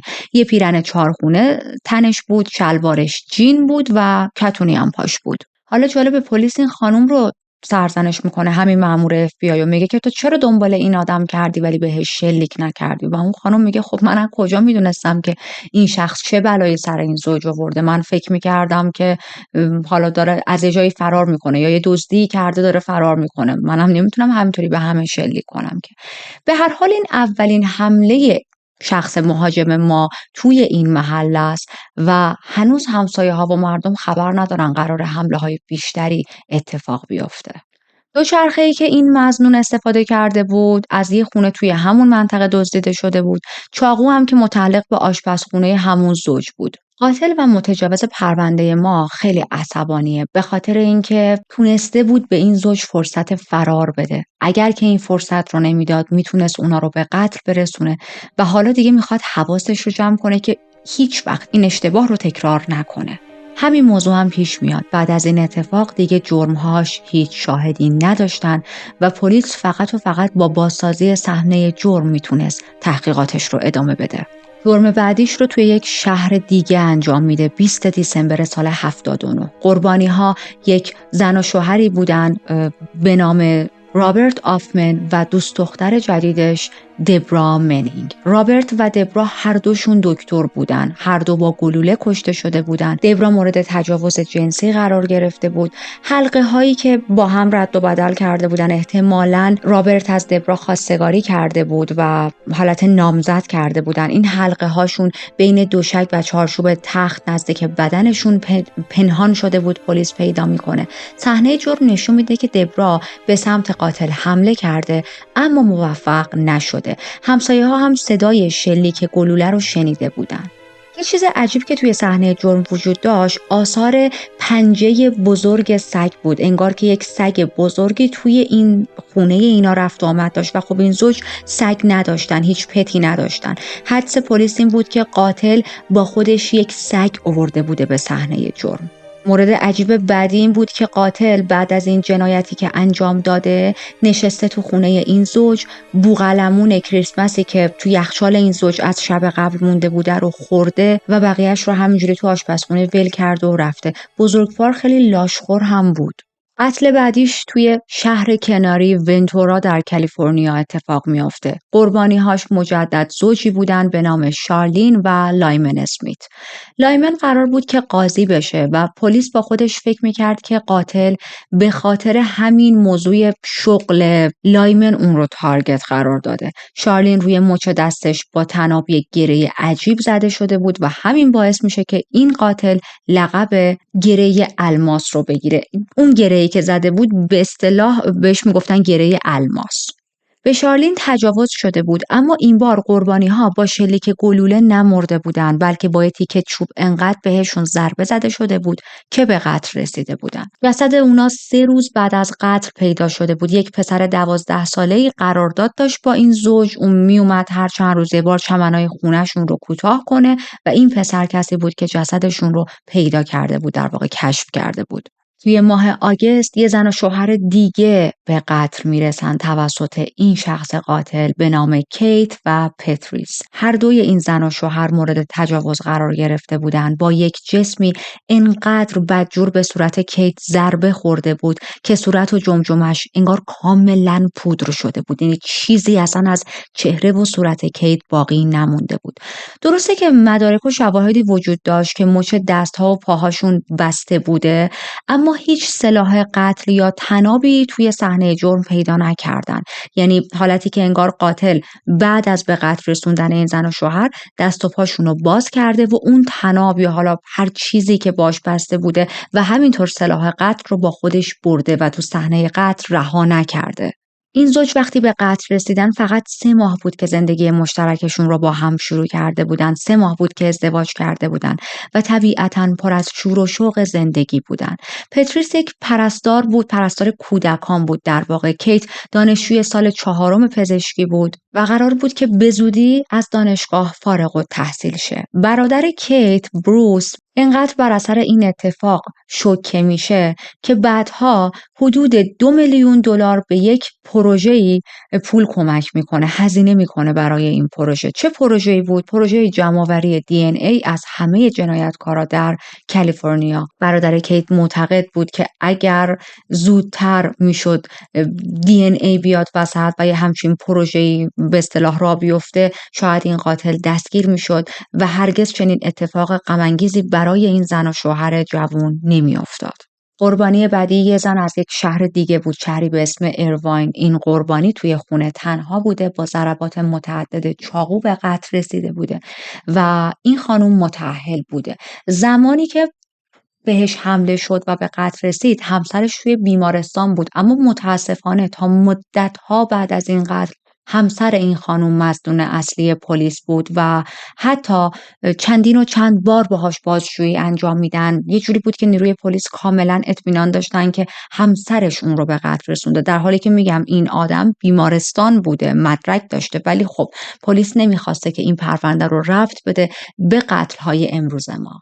به هر حال بعد از چند وقت، زمانی که دیگه پلیس شکش رو از روی همسر این خانم برمیداره، من اسمش رو نمیگم چون اسمی ازش توی منابع ذکر نشده بوده، حداقل تا اونجایی که من تحقیق کردم نتونستم این قربانی رو اسمش رو پیدا کنم. همسر این خانم بعد از مدت‌ها با یک خانم دیگه ازدواج میکنه و همسر دومش میگه که از زمانی که من با این مرد ازدواج کردم هفته‌ای چند بار یا هر چند هفته یک بار تلفن خونه ما زنگ میخورد. وقتی تلفن رو برمی‌داشتم یه نفر پشت تلفن فقط نفس میکشید، خیلی ترسناک، و تلفن رو قطع میکرد، و یا اینکه هیچ صحبتی نمیکرد و بعد گوشی رو قطع میکرد. این خانم میگه من همیشه ترس این رو داشتم که قربانی بعدی ماییم. قاتل با فکر این که من یه بار زن مثلا این آقا رو به قتل رسوندم، خودش که بیمارستان بوده، نتونستم خودش رو بکشم، پس بالاخره روزگاری میام سراغ شما و تو شوهرت رو هم به قتل میرسونم.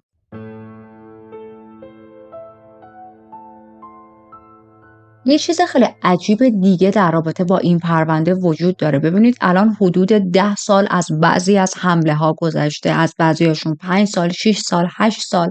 حمله ها که میگم منظورم مثلا خیلی از اون تجاوز هاست، و با وجود گذر 10 سال همچنان خیلی از قربانی های تجاوز تماس هایی دریافت میکردن که توی این تماس ها یک آقایی پشت خط داشت بهشون تیکه مینداخت، داشت بهشون طعنه میزد و جزئیات و دیتیلزی رو در اختیار اونا قرار میداد که فقط و فقط پلیس میدونه، فقط و فقط خود شخص قربانی میدونه و شخص متجاوز. مثلا طرف زنگ میزد خونه قربانی ها و با خنده بهشون میگفت اون روزا یادت میاد، یا تون صداشو عوض میکرد و بعد از اینکه مثلا تون صداشو زنونه میکرد، بعد از اینکه چند دقیقه با طرف با اون قربانی صحبت میکرد دوباره تون صداشو حالت عادی میکرد و میگفت که مثلا ایسکاتو گرفتم، من همونی هم که چند سال پیش بهت تجاوز کردم، اومدم تو خونت حمله کردم. میدونید حالتی بود که میخواست قربانی‌هاش بدونن که اون هنوز زنده است و آزادانه داره برای خودش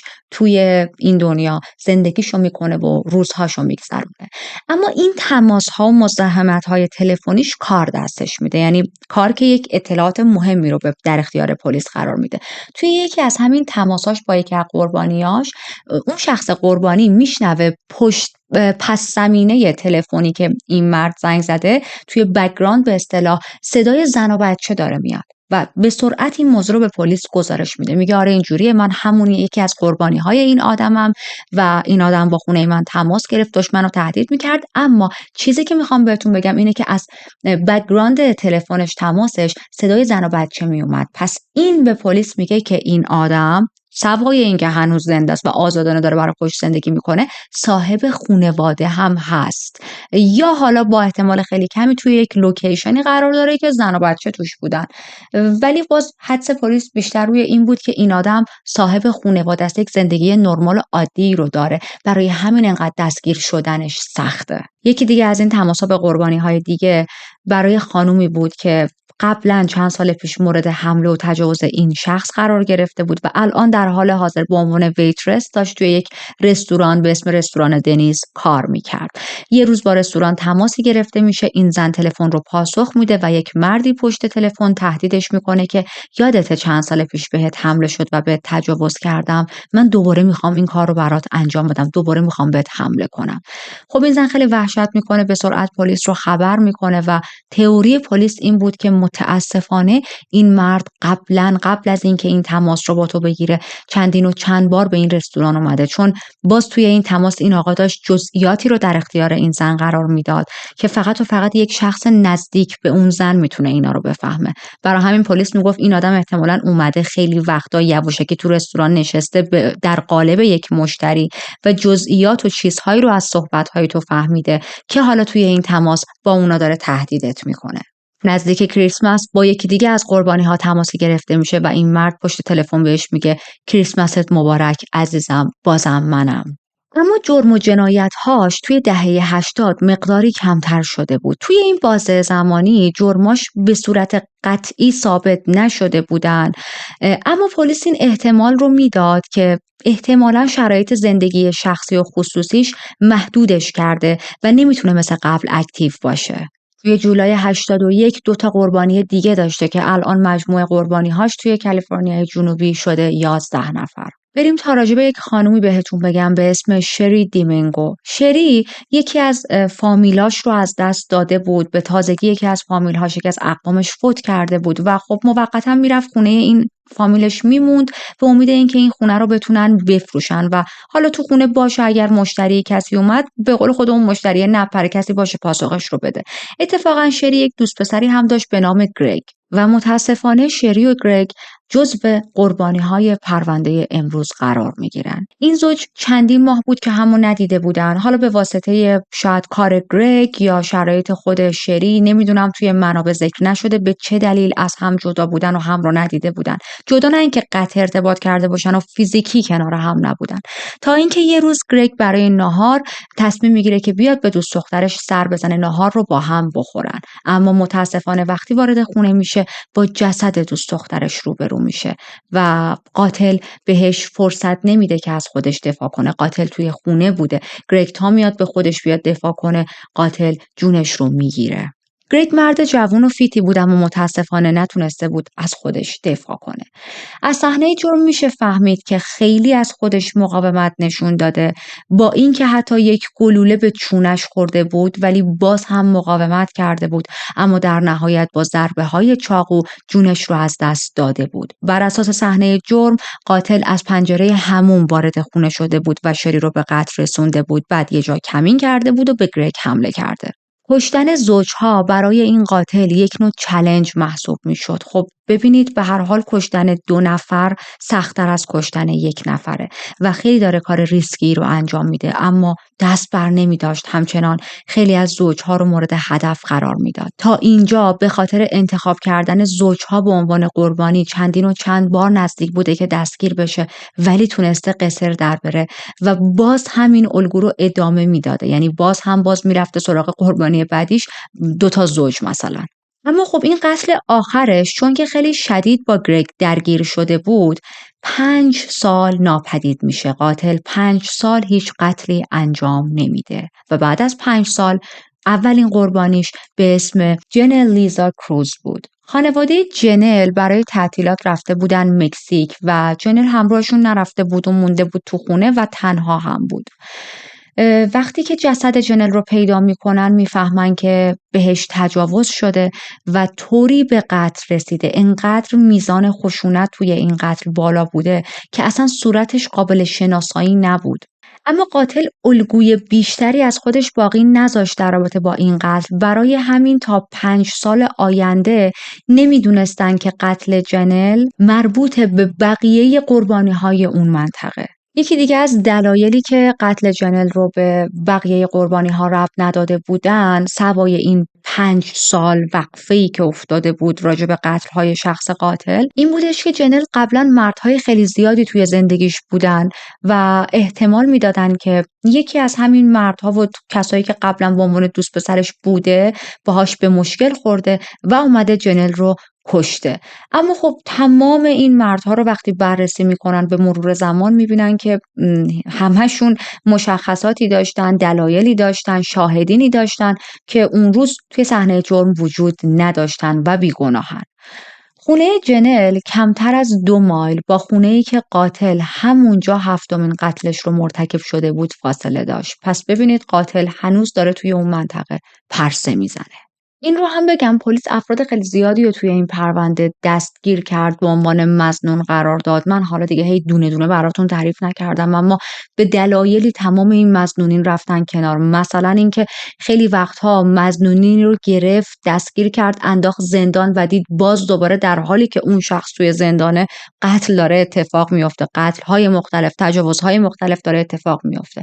یا مثلا یکی دیگه از مظنونینشون یک آدمی بود که توی کار خرید و فروش اسلحه بود، اسلحه و مواد مخدر، و توی یکی از همین ارتباطاتش، توی یکی از همین قرارهاش به قتل میرسه. خب مظنون پلیس بود ولی الان مرده و دوباره بعد چند وقت پلیس میدید که قاتل یه قتل جدید انجام داده. خب این که مرده که پس مظنون درستی نبود و هی به هر کسی شک میکردن میدیدن که ای بابا این که اصلا اون آدم نیست، ما هر چقدر داریم مظنون پیدا میکنیم و میندازیمش توی زندان یا اون مظنون خودش به دلیلی میمیره، قاتل هنوز بیرون داره قتلاشو انجام میده. ولی خب این رو هم فراموش نکنیم کم کم رفته رفته قتل‌های این قاتل داره کمتر و کمتر و کم رنگتر میشه، حمله هاش داره کمتر میشه. یک دزدی اتفاق میفته و در طی این دزدی شخص صاحب خونه شخص دزد رو با تفنگ میکشه و همون دوره‌ایه که قاتل ما هم کارش رو کمتر کرده. پلیس این تصور براش به وجود میاد که اوکی این دزد همون قاتلیه که ما این همه سال دنبالشیم و خوشبختانه توی این صحنه جرم، توی این صحنه دزدی به قتل رسیده. کم کم این قاتل داره فراموش میشه. توی روزنامه ها دیگه هیچ کس راجبش چیزی نمی نویسه. مردم دوباره دارن به امنیت و آرامش برمیگردن بدون فکر و ترس اینکه ممکنه یک قاتلی بیاد سراغمون، زندگیشون رو میگذرونن و پرونده هایی هم که حل نشده باقی مونده در رابطه با این کیس داره همینطوری سردتر و سردتر میشه. قاتلی که سالهای سال باعث ترس و وحشت مردم شده بود و زندگی افراد زیادی رو نابود کرده بود، حالا یا اونا رو به قتل رسونده بود، زندگیشون رو به پایان رسونده بود و یا نه نکشته بودشون اما یک قسمتی از وجودشون رو به خاطر اون حمله و تجاوز و تهدیدها ازشون دزدیده بود، کنده بود و اون قربانی ها هرگز اون بخش رو دیگه تو زندگیشون نداشتن و حالا دیگه هیچ خبری ازش نبود. حالا دیگه اصلا کسی ازش صحبت نمی‌کرد چون داشت فراموش میشد. الان 20 سال از اولین حملش گذشته، بیشتر مدارک جرم بعد از 20 سال از بین رفتن و خب این یه اتفاق معموله دیگه توی بعضی از کیس ها. وقتی که پلیس میبینه گذر زمان خیلی بهش میخوره، تایم خیلی زیاد میگذره، بعضی از مشخصات و مدارک رو توی پرونده ها میریزن دور. البته نباید این کارو بکنن ولی خب حالا میکردن. این پرونده های حل نشده جاشون رو میدن به پرونده های جدیدتر، اما خب هنوز بعضی از مدارک و شواهد راجبه پرونده های امروز ما، قتل های امروز ما توی خیلی از آزمایشگاه وجود داره. بریم سراغ یک کارآگاهی به اسم پاول هولز. پاول توی دهه 90 شروع به کار کردن روی این پرونده میکنه. این پرونده نظرش رو جلب میکنه و دلش میخواد که بیشتر راجبش تحقیق کنه.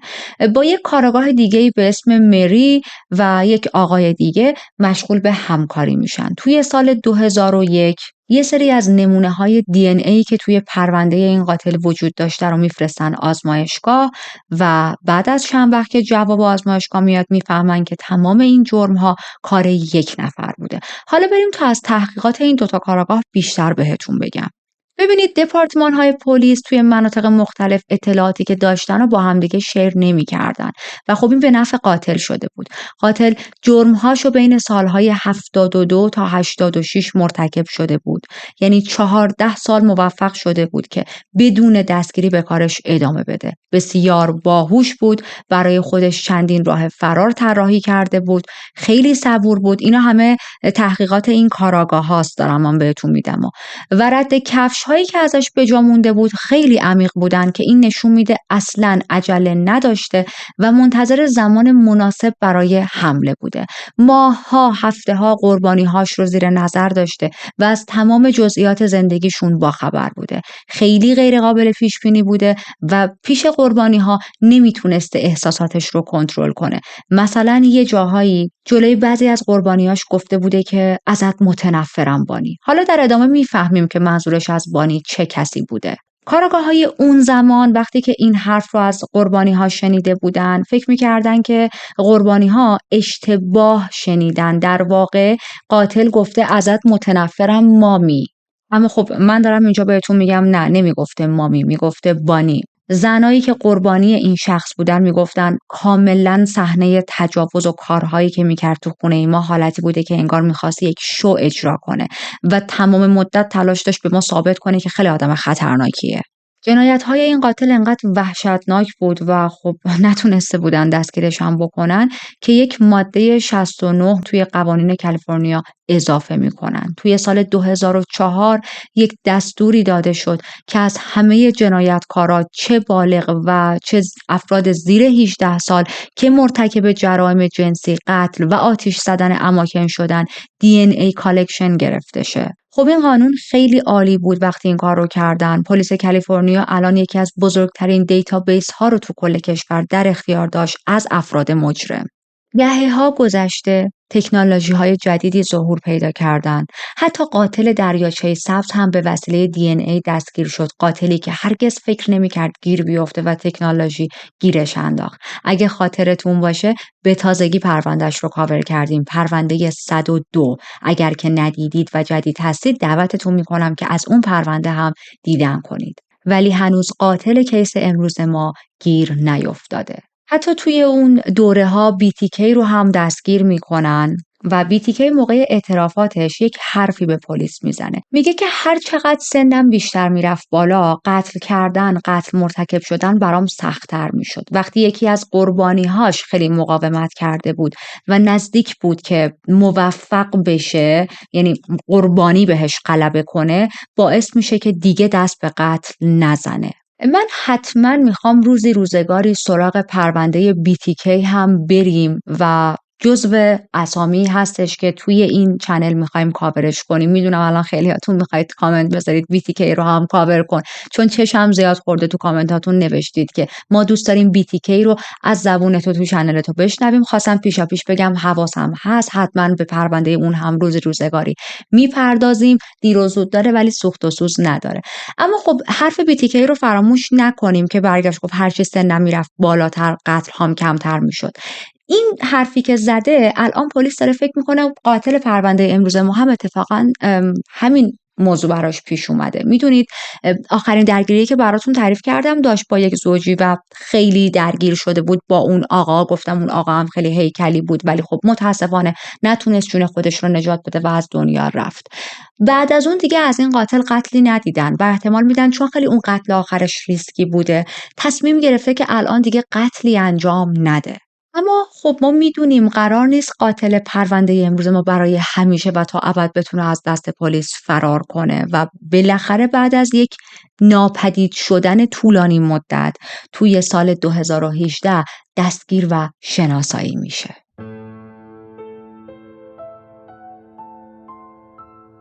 قبل از اینکه از سال 2018 صحبت کنیم بریم به سال 2016. FBI یک پاداش $50,000 برای هر کسی که اطلاعات جدیدی در مورد این قاتل ارائه بده در نظر گرفت. اون کاراگاه پاول هولز رو یادتونه به همراه تیمش با یک خانومی بود به اسم مری.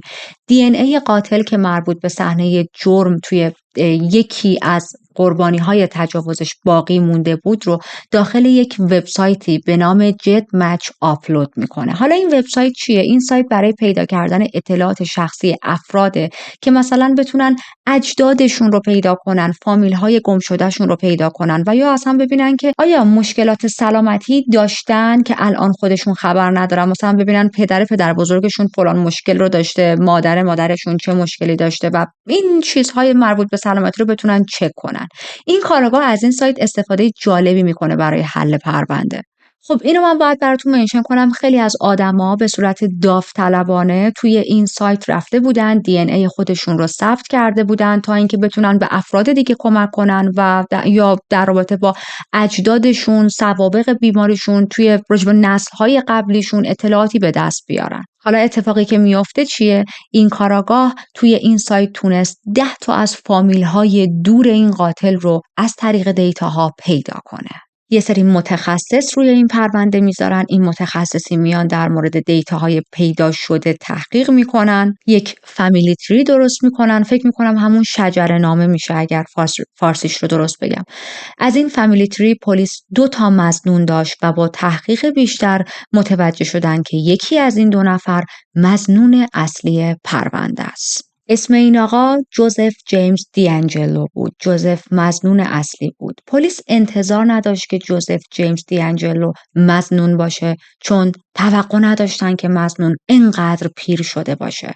جوزف متولد سال 1945 بود و این یعنی زمانی که داشت توی شهرهای مختلف به مردم حمله می‌کرد 31 سالش بوده. با توجه به اظهارات تمام قربانی‌ها، تمام شاهدها، حتی اون پلیسی که این آدم رو دیده بود، پلیس به دنبال کسی بود که در اواخر دوران نوجوانیش باشه.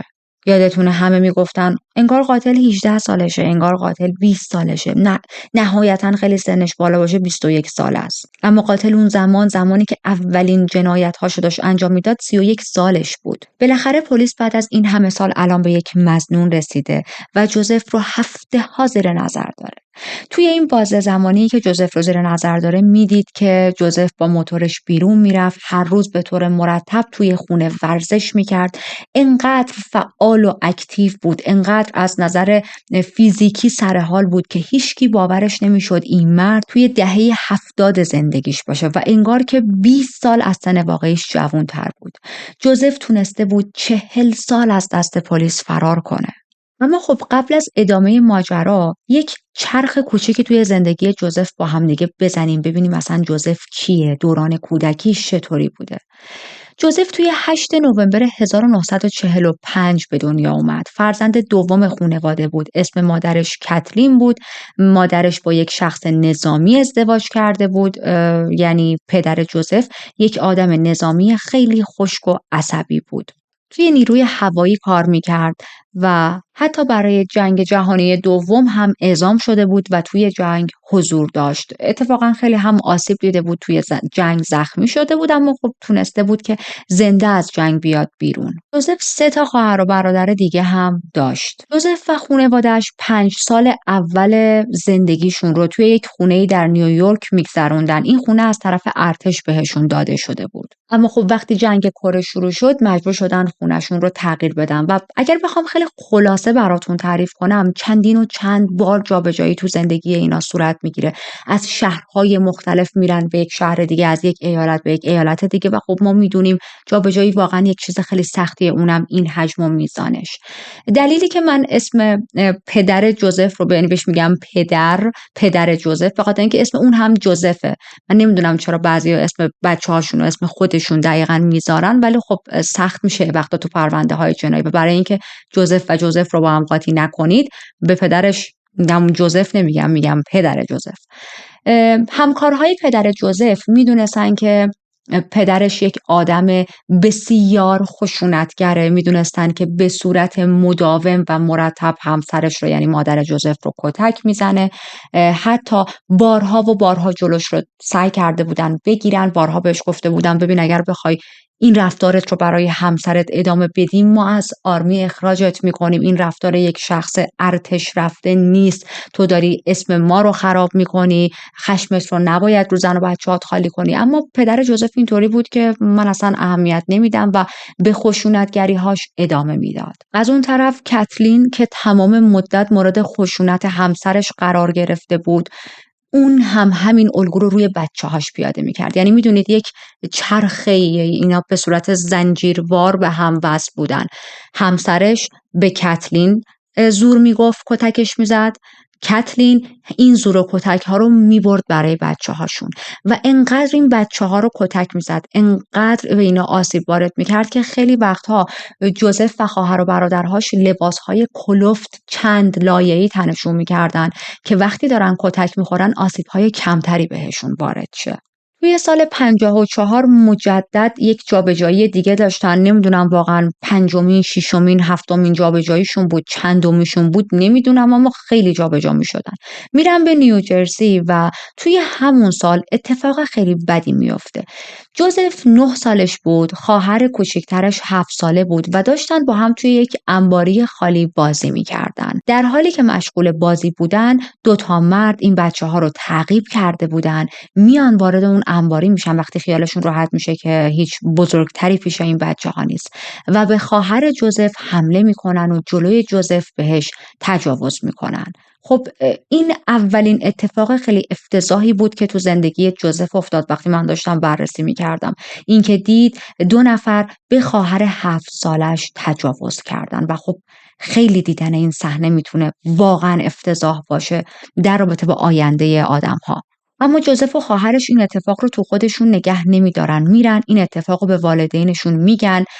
اما رفتار والدینشون خیلی افتضاح‌تر از اون تجاوز بود. والدینشون جوزف و خواهرش رو مجبور میکنن که هرگز حق ندارید راجع به این موضوع صحبت کنید. این اتفاق واقعی نبوده، یک کابوس بوده و اگر جایی ازش صحبت کنید متهمتون میکنیم به دروغگویی و دروغگوها تنبیه میشن. همین میشه که دیگه این بچه‌ها هرگز از این تجاوز صحبت نمیکنن. اما خب ما میدونیم به این معنا هم نیست که این خاطره واقعا از توی ذهنشون دیلیت شده باشه. بعد از این اتفاق حتی دیگه جابجایی‌های این خانواده بیشتر هم شده بود به خاطر کار پدرشون. یعنی یه جورایی که تقریبا هر سال اینا یک جابجایی رو داشتن و واقعا سخت سالی یک بار شما شهر و لوکیشنت رو کلا عوض کنی. اتفاق عجیب یا مهم دیگه‌ای در زندگی جوزف نمیفته. فقط در همین حد راجع به خانواده‌اش هم بهتون بگم توی سال 63 پدرش دوباره به یک لوکیشن دیگه‌ای منتقل میشه. مادرش دیگه اون موقع درخواست طلاق میکنه، میخواسته پدرش رو طلاق بده، این کارو میکنن، از هم جدا میشن.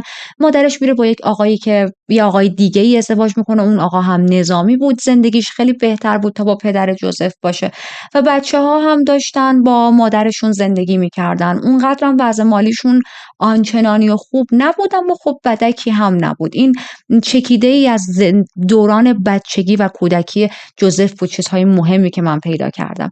اما حالا برگردیم به خود جوزف که توی دوران نوجوانی و جوونیش چی کار میکنه، چه تصمیم‌هایی میگیره. جوزف از سال 65 تا 67 که مصادف با جنگ ویتنام بود میره به نیروی دریایی ملحق میشه، اونجا خدمت میکنه. اطلاعات خیلی دقیقی از اون زمانی که توی نیروی دریایی بود من پیدا نکردم، ولی بعد از اینکه از جنگ به آمریکا برگشت انقدر حالش بد بود که 3 روز تمام خودش رو توی خونه حبس کرده بود و نمیتونست بره سر کار. تا سال 68 چندین بار دیگه به مأموریت‌های مختلف اعزام میشه، اما درست زمانی که جنگ ویتنام تو اوج خودش بود جوزف پشیمون میشه از کار کردن توی ارتش. میدونید یه حالتی که میگه دیگه مغز من نمیکشه و خب استعفا میده. 1 سال بعد یعنی سال 69 با یک دختری آشنا میشه به نام بانی. موقعی که با هم آشنا شدن بانی 18 ساله بود و جوزف 22 ساله. از نظر بانی جوزف آدم فعال و پر انرژی بود و این 2 نفر خیلی سریع با هم نامزد میکنن، ولی همون تایم های اول، همون روزهای اول بعد از نامزدی بانی متوجه شد که رد فلگ هایی در رفتار جوزف وجود داره. مثلا اینکه جوزف خیلی باهاش خشن برخورد میکرد، مخصوصا موقع سکس خیلی علاقه داشت به سکس خشن و خب بانی این رو نمیپسندید. توی سال 71 بانی به خاطر تمام این رد فلگ ها، به خاطر خشونت های جوزف تصمیم میگیره که رابطهش رو باهاش تموم کنه و این کار رو هم میکنه. از جوزف جدا میشه، اما خب جوزف قرار نبود از بانی جدا شه. جوزف بعد از کات کردنشون مدام دنبال بانی میکرده، این ور اون ور تعقیبش میکرده، تلاش میکرده تو زندگیش سرک بکشه. حتی چند بار با اسلحه تهدیدش کرده بودش که تو باید با من ازدواج کنی، اما بانی زیر بار نرفته بود. در نهایت بانی تمام این تهدیدها رو به پدرش میگه. خوشبختانه پدر بانی مداخله میکنه و باعث میشه که جوزف از بانی دوری کنه. ولی خب ببینید این اذیت‌های جوزف، من دارم خیلی سریع و خلاصه برای شما تعریف میکنم، واقعا زندگی بانی رو به هم میریزه. جوری که بانی یک ترم تمام به کالج نمیره، حتی رشته و دانشگاهش رو تغییر میده، تلاش میکنه هر کاری بکنه تا از جوزف دوری کنه، جوزف دیگه نتونه پیداش کنه. به هر حال شرایط برای بانی همیشه انقدر افتضاح نمیمونه. خوشبختانه توی سال 72 با یک حسابداری آشنا میشه، با یک آقای حسابداری ازدواج میکنن و زندگی خوبی رو با هم شروع میکنن. یک خونه‌ای میخرن. بانی به خیال این بود که دیگه حالا زندگیش رو با این آدم تو آرامش میخواد جلو ببره، اما جوزف هنوز هم تو نخ بانیه، هنوز هم داره آمارش رو در میاره. جوری که میره یه خونه میخره کمتر از 2 مایلی خونه بانی و همسرش. البته بعدها جوزف خودش هم با زن دیگه ای ازدواج میکنه، اما حالا داستان بانی رو فهمیدید. جوزف از بانی متنفر بود، برای همین اسمش رو توی صحنه‌های جرمش می آورد. حالا چند تا نظریه در رابطه با این که ازت متنفرم بانی رو میگفت وجود داره. نظریه اول میگه که جوزف این اسمها رو می آورد تا مسئولیت قتل‌ها و تجاوزها و کلاً جرم و جنایاتش رو بندازه گردن یک شخص دیگه‌ای تا بتونه پلیس رو گمراه کنه. نظریه دوم میگه هدفش فقط گمراه کردن محققین، ایجاد سردرگمی و یا منحرف کردن تمرکز از هویت واقعی خودش بوده. نظریه سوم میگه جوزف با هویت خودش درگیر بوده و تلاش داشته این جرم و جنایت ها رو بندازه گردن شخص خیالی به نام بانی. نظریه چهارم میگه نفرتش از دوست دختر اولش خیلی زیاد بوده، از اینکه اون رو هم به چشم یک قربانی میدیده. خب گفتم بهتون خیلی بهش خشونت نشون میداده، ولی قربانی که تونسته بود از دستش فرار کنه و هرگز موفق نشده بود که بانی رو به قتل برسونه. برعکس میدید که دوست دختر سابقش زندگی خوبی رو با یک مرد دیگه شروع کرده و خب این مثل خوره افتاده بود به جونش. من خودم با آخرین نظریه از همه بیشتر موافقم. حالا شما هم نظرتون رو برای من بنویسید. فکر میکنید کدوم از این نظریه ها درسته در رابطه با اینکه تو صحنه‌های جرم به قربانیانش میگفت ازت متنفرم بانی. اما به هر حال برگردیم به خط زمانی پرونده. اونجایی بودیم که گفتیم بانی با یکی ازدواج میکنه و موضوع تموم میشه میره و الان ما بیایم برسیم به سال 72. اگر خاطرتون باشه سال 72 همون سالی بود که مردم تماسهای تلفنی عجیبی دریافت میکردن. در واقع مردم که نه، قربانی هایی که باقی مونده بودن، بازمانده های تجاوز این کیس. این در حالیه که جوزف توی دانشگاه داره درس میخونه و سال 73 فارغ التحصیل میشه. چی داره میخونه؟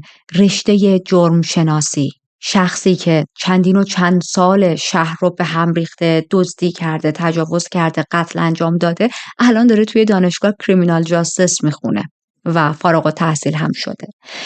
بعد از اینکه درسش تموم میشه به عنوان یک دوره کارآموزی میره توی دپارتمان پلیس و اونجا مشغول به کار میشه. 8 ماه اونجا کار میکرده. بعدش به عنوان یک آفیسر عضو دپارتمان پلیس میشه. اینجا چند سالشه؟ 27 سالشه. یکی از همکاراش میگه که جوزف خیلی باهوش بود و لیاقتش بیشتر از کار کردن توی یک دپارتمان به این کوچیکیه. به نظر من جوزف باید میرفت توی FBI. البته نظر اون موقعش بود دیگه، نمیدونست اون موقع که جوزفی همچین جنایتکاریه. اون موقع همچین فکری رو روی این آدم داشت. ببینید چقدر باهوش بوده. اینجا اون خط زمانیه که دزدی‌ها از شهرهای مختلف همچنان ادامه داره. حتی توی یکی از اون دزدی‌ها یک سگ کشته میشه. در واقع این سگ توسط جوزف به قتل رسیده بود. پاییز همون سال با یک خانومی به اسم شرن هابرد ازدواج میکنه. همچنان به یک سری از کلاس‌های شبونه که مخصوص آموزش‌های نیروی پلیس بود میرفت و اونجا با کلاد ملاقات میکنه. کلاد یکی از قربانی‌ها بود تو پرونده اگر خاطرتون باشه. جوزف الان گروهبان شده و به گفته یکی از همکاراش با همسرش زندگی خوبی رو داشتن توی وایزلیا میگذروندن. خب الان میتونید متوجه شید دلیل اتفاق افتادن قتل‌ها و دزدی‌ها و تمام حمله‌ها توی لوکیشن‌های مختلف چیه دیگه. جوزف الان جزو نیروی پلیسه، داره برای پلیس کار میکنه و خب خیلی وقتها به مناطق مختلف اعزام میشه، میفرستنش جاهای مختلف و اون هم تو همون مناطق حمله‌هاش رو انجام میده. حتی یه چیز جالبتر بهتون بگم، یک زمانی که حمله‌هاش خیلی زیاد شده بود، خب بهتون گفتم یه دوره‌ای شد که پلیس شهرهای مختلف داشتن از همدیگه کمک می‌گرفتن. به خاطر این کمک نیروها رو چند برابر کرده بودن یا نیروها باید خیلی سخت‌تر و بیشتر کار می‌کردن. این شامل حال جوزف هم میشد و این در حالیه که جوزف خودش شهر رو به هم ریخته و خودش داره به عنوان پلیس رو پرونده هایی که خودش به وجود آورده کار میکنه، تحقیق میکنه. یک احتمالی هم در این پرونده وجود داره، این 100% نیست، قطعی نیست، اما خب نظریه است، نظریه که من خودم باش خیلی موافقم. اونم اینه که وقتی توی دپارتمان پلیس کار میکرد، توی تحقیقات پلیس خیلی از جرم‌های خودش رو تغییر داده، خیلی از مسائل رو، خیلی از شواهد رو دستکاری کرده. چون ببینید این آدم 40 سال از دست پلیس فرار کرده و حمله هاش یه جوری بوده که من بهتون گفتم یکی از حمله هاش در عرض 2-3 هفته 11 تا حمله پشت سر هم انجام داده. خیلیه، خیلی زیاده. تو هر چقدر هم باهوش باشی نمیتونی یک نفر آدم از چشم کل شهر، فقط دیگه نیروی پلیس دنبال این آدم نبودن، نگهبانها، مردم همه بسیج شده بودن و هیچ کس این آدم رو نمیدید. مگه میشه هیچ مدرکی از خودش به جا نذاشته باشه؟ به نظر من قطعا به جا گذاشته بود، اما چون خودش جزو نیروی پلیس بود خیلی راحت میتونست این مدرک رو از بین ببره. تا سال 79 جزو نیروهای خیلی خوب پلیس بود، اما سال 79 به خاطر اینکه یک چکش و اسپری فلفل رو از یک فروشگاهی دزدیده بود و خب این آدم پلیس بود دیگه، از نیروی پلیس اخراجش میکنن و این میشه که دیگه به عنوان نیروی پلیس مشغول به کار نبوده. اگر هم خاطرتون باشه 5 جولای آخرین مورد تجاوز این شخص بود. جوزف از سال 80 بیکار شده بوده، از نیروی پلیس اخراج شده و احتمالاً مشغول انجام کارهای غیر رسمی بوده یا حتی داشته شاید دنبال شغل میگشته. توی اون بازه زمانی همسرش داشته حقوق میخونده، از دانشگاه فارغ التحصیل میشه و الان جوزف اینجا 30 سالشه. همسر جوزف برای اولین بار توی سال 81 باردار میشه، اولین دخترشون رو به دنیا میارن. دومین بارداریش توی سال 86 بود، دقیقاً زمانی که قتل جنل اتفاق افتاد. اگر جنل رو خاطرتون باشه، همون قتلی که بهتون گفتم بعدها تونستن ربطش بدن به قتل‌های جوزف. تولد سومین دخترشون توی سال 89 بود و همون سال همسرش هم درخواست طلاق میکنه از جوزف. جوزف تا سال 90 بیکار بود، بعداً میره توی یک جایی به عنوان مکانیک مشغول به کار میشه و تا دوران بازنشستگیش هم همونجا شغل و فعالیتش رو ادامه میده. بعد از اینکه از همسرش جدا میشه، جوزف تنها دیگه زندگی میکرده. همسایه‌هاش میگفتن که خیلی مرد زودرنج و بد اخلاقیه.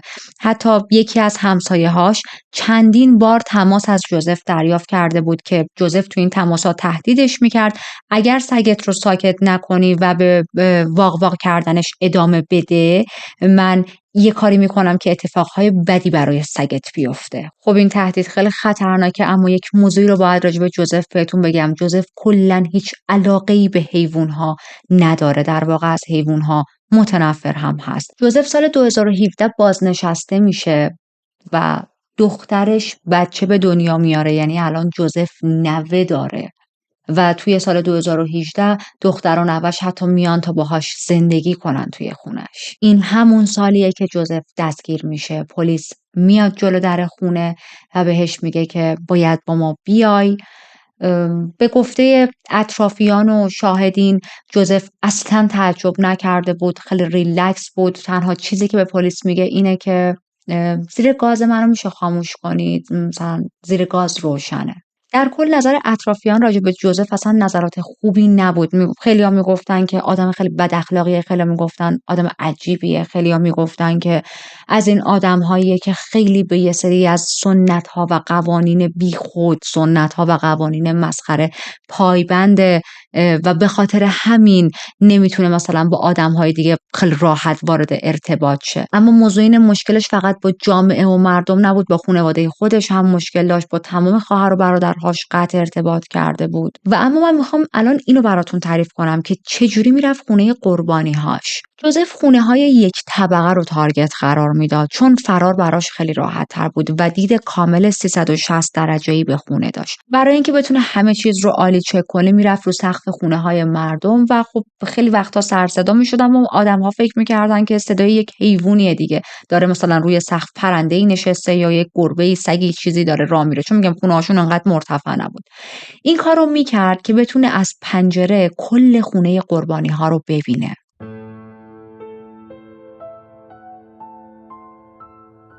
گفتیم که جوزف رو دستگیر کردن. توی سال 2018 بود که دستگیرش میکنن. موقع دستگیری از سلامت فیزیکی کاملی برخوردار بود، ولی موقعی که دادگاه‌هاش شروع میشه با ویلچر به دادگاه میارنش. به نظر میومد که واقعا نمیتونه به تنهایی و بدون کمک راه بره یا وایسه.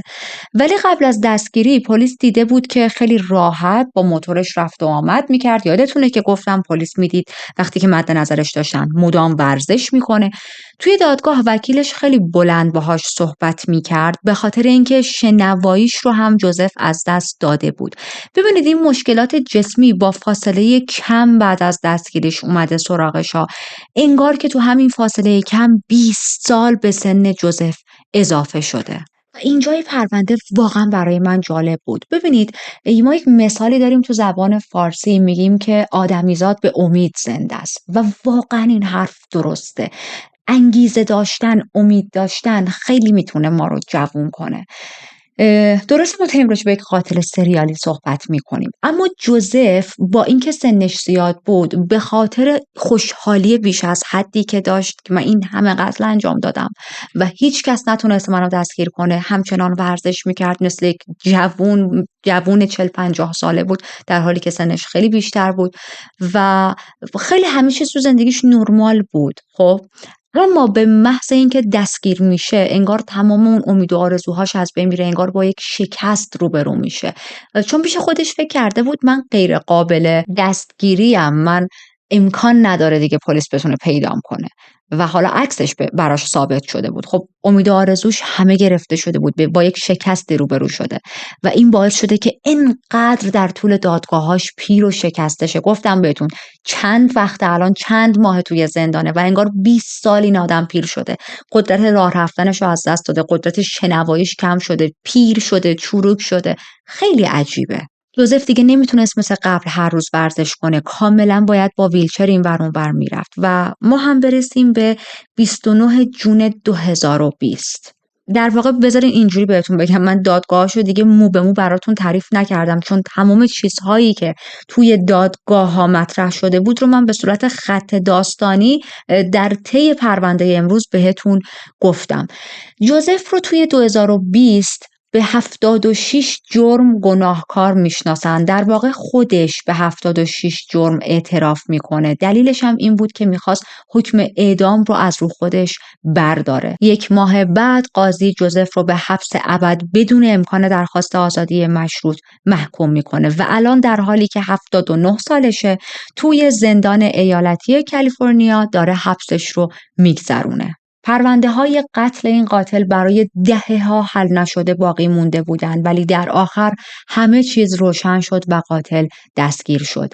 مثل همیشه DNA توی این پرونده اومد به سراغ حل قتل هایی که انجام داده بود و تصور کنید اگر واقعا این تکنولوژی نبود چقدر قاتلین بیشتر میتونستن برای خودشون مانور بدن و واقعا این ترسناکه. اما قبل از اینکه پرونده امروز رو به اتمام برسونیم با من همراه باشید تا لحظه‌ای در رابطه با تمام قربانیان این کیس صحبت کنیم. افراد بیشماری به دست جوزف به قتل رسیدن. عاشقان جوان با آینده‌ای روشن، زوجهایی که صدها آرزو داشتن برای آیندهشون و قربانی‌هایی که برای همیشه از عزیزانشون گرفته شدن و تنها چیزی که ازشون به جا مونده چندتا عکس، لوازم شخصی و یک سنگ قبره. این قاتل به مدت چندین سال وحشت و ترس رو به زندگی مردم یک ایالت آورد، اما باز هم به کمک علم و تک جوزف نتونست از دست قانون برای همیشه فرار کنه و دستگیر شد. فراموش نکنیم که خیلی از قربانی‌های تجاوز در این پرونده هنوز زنده هستند و شاید نتونستن هرگز به زندگی عادی برگردن. امروز راجع به این قتل‌ها صحبت کردیم برای تسلی خانوادگان قربانی‌ها و بازمانده‌های حملات وحشیانه این قاتل و می‌خوایم بگیم قربانیان عزیز، زندگی شما هرگز فراموش نخواهد شد. ممنون که با من تا اینجا همراه بودید. اگر هنوز کانال رو سابسکرایب نکردید، سابسکرایب کردنتون خیلی من رو خوشحال میکنه. اگر فراموش کردید پرونده رو لایک کنید، لایک شما انرژی و نیروی منه در این چنل و یادتون باشه مثل همیشه برای من حتما کامنت بذارید، چون نظرات شما در رابطه با پرونده ها برای من خیلی جالبه. مواظب خودتون باشید تا پرونده بعدی. بدرود.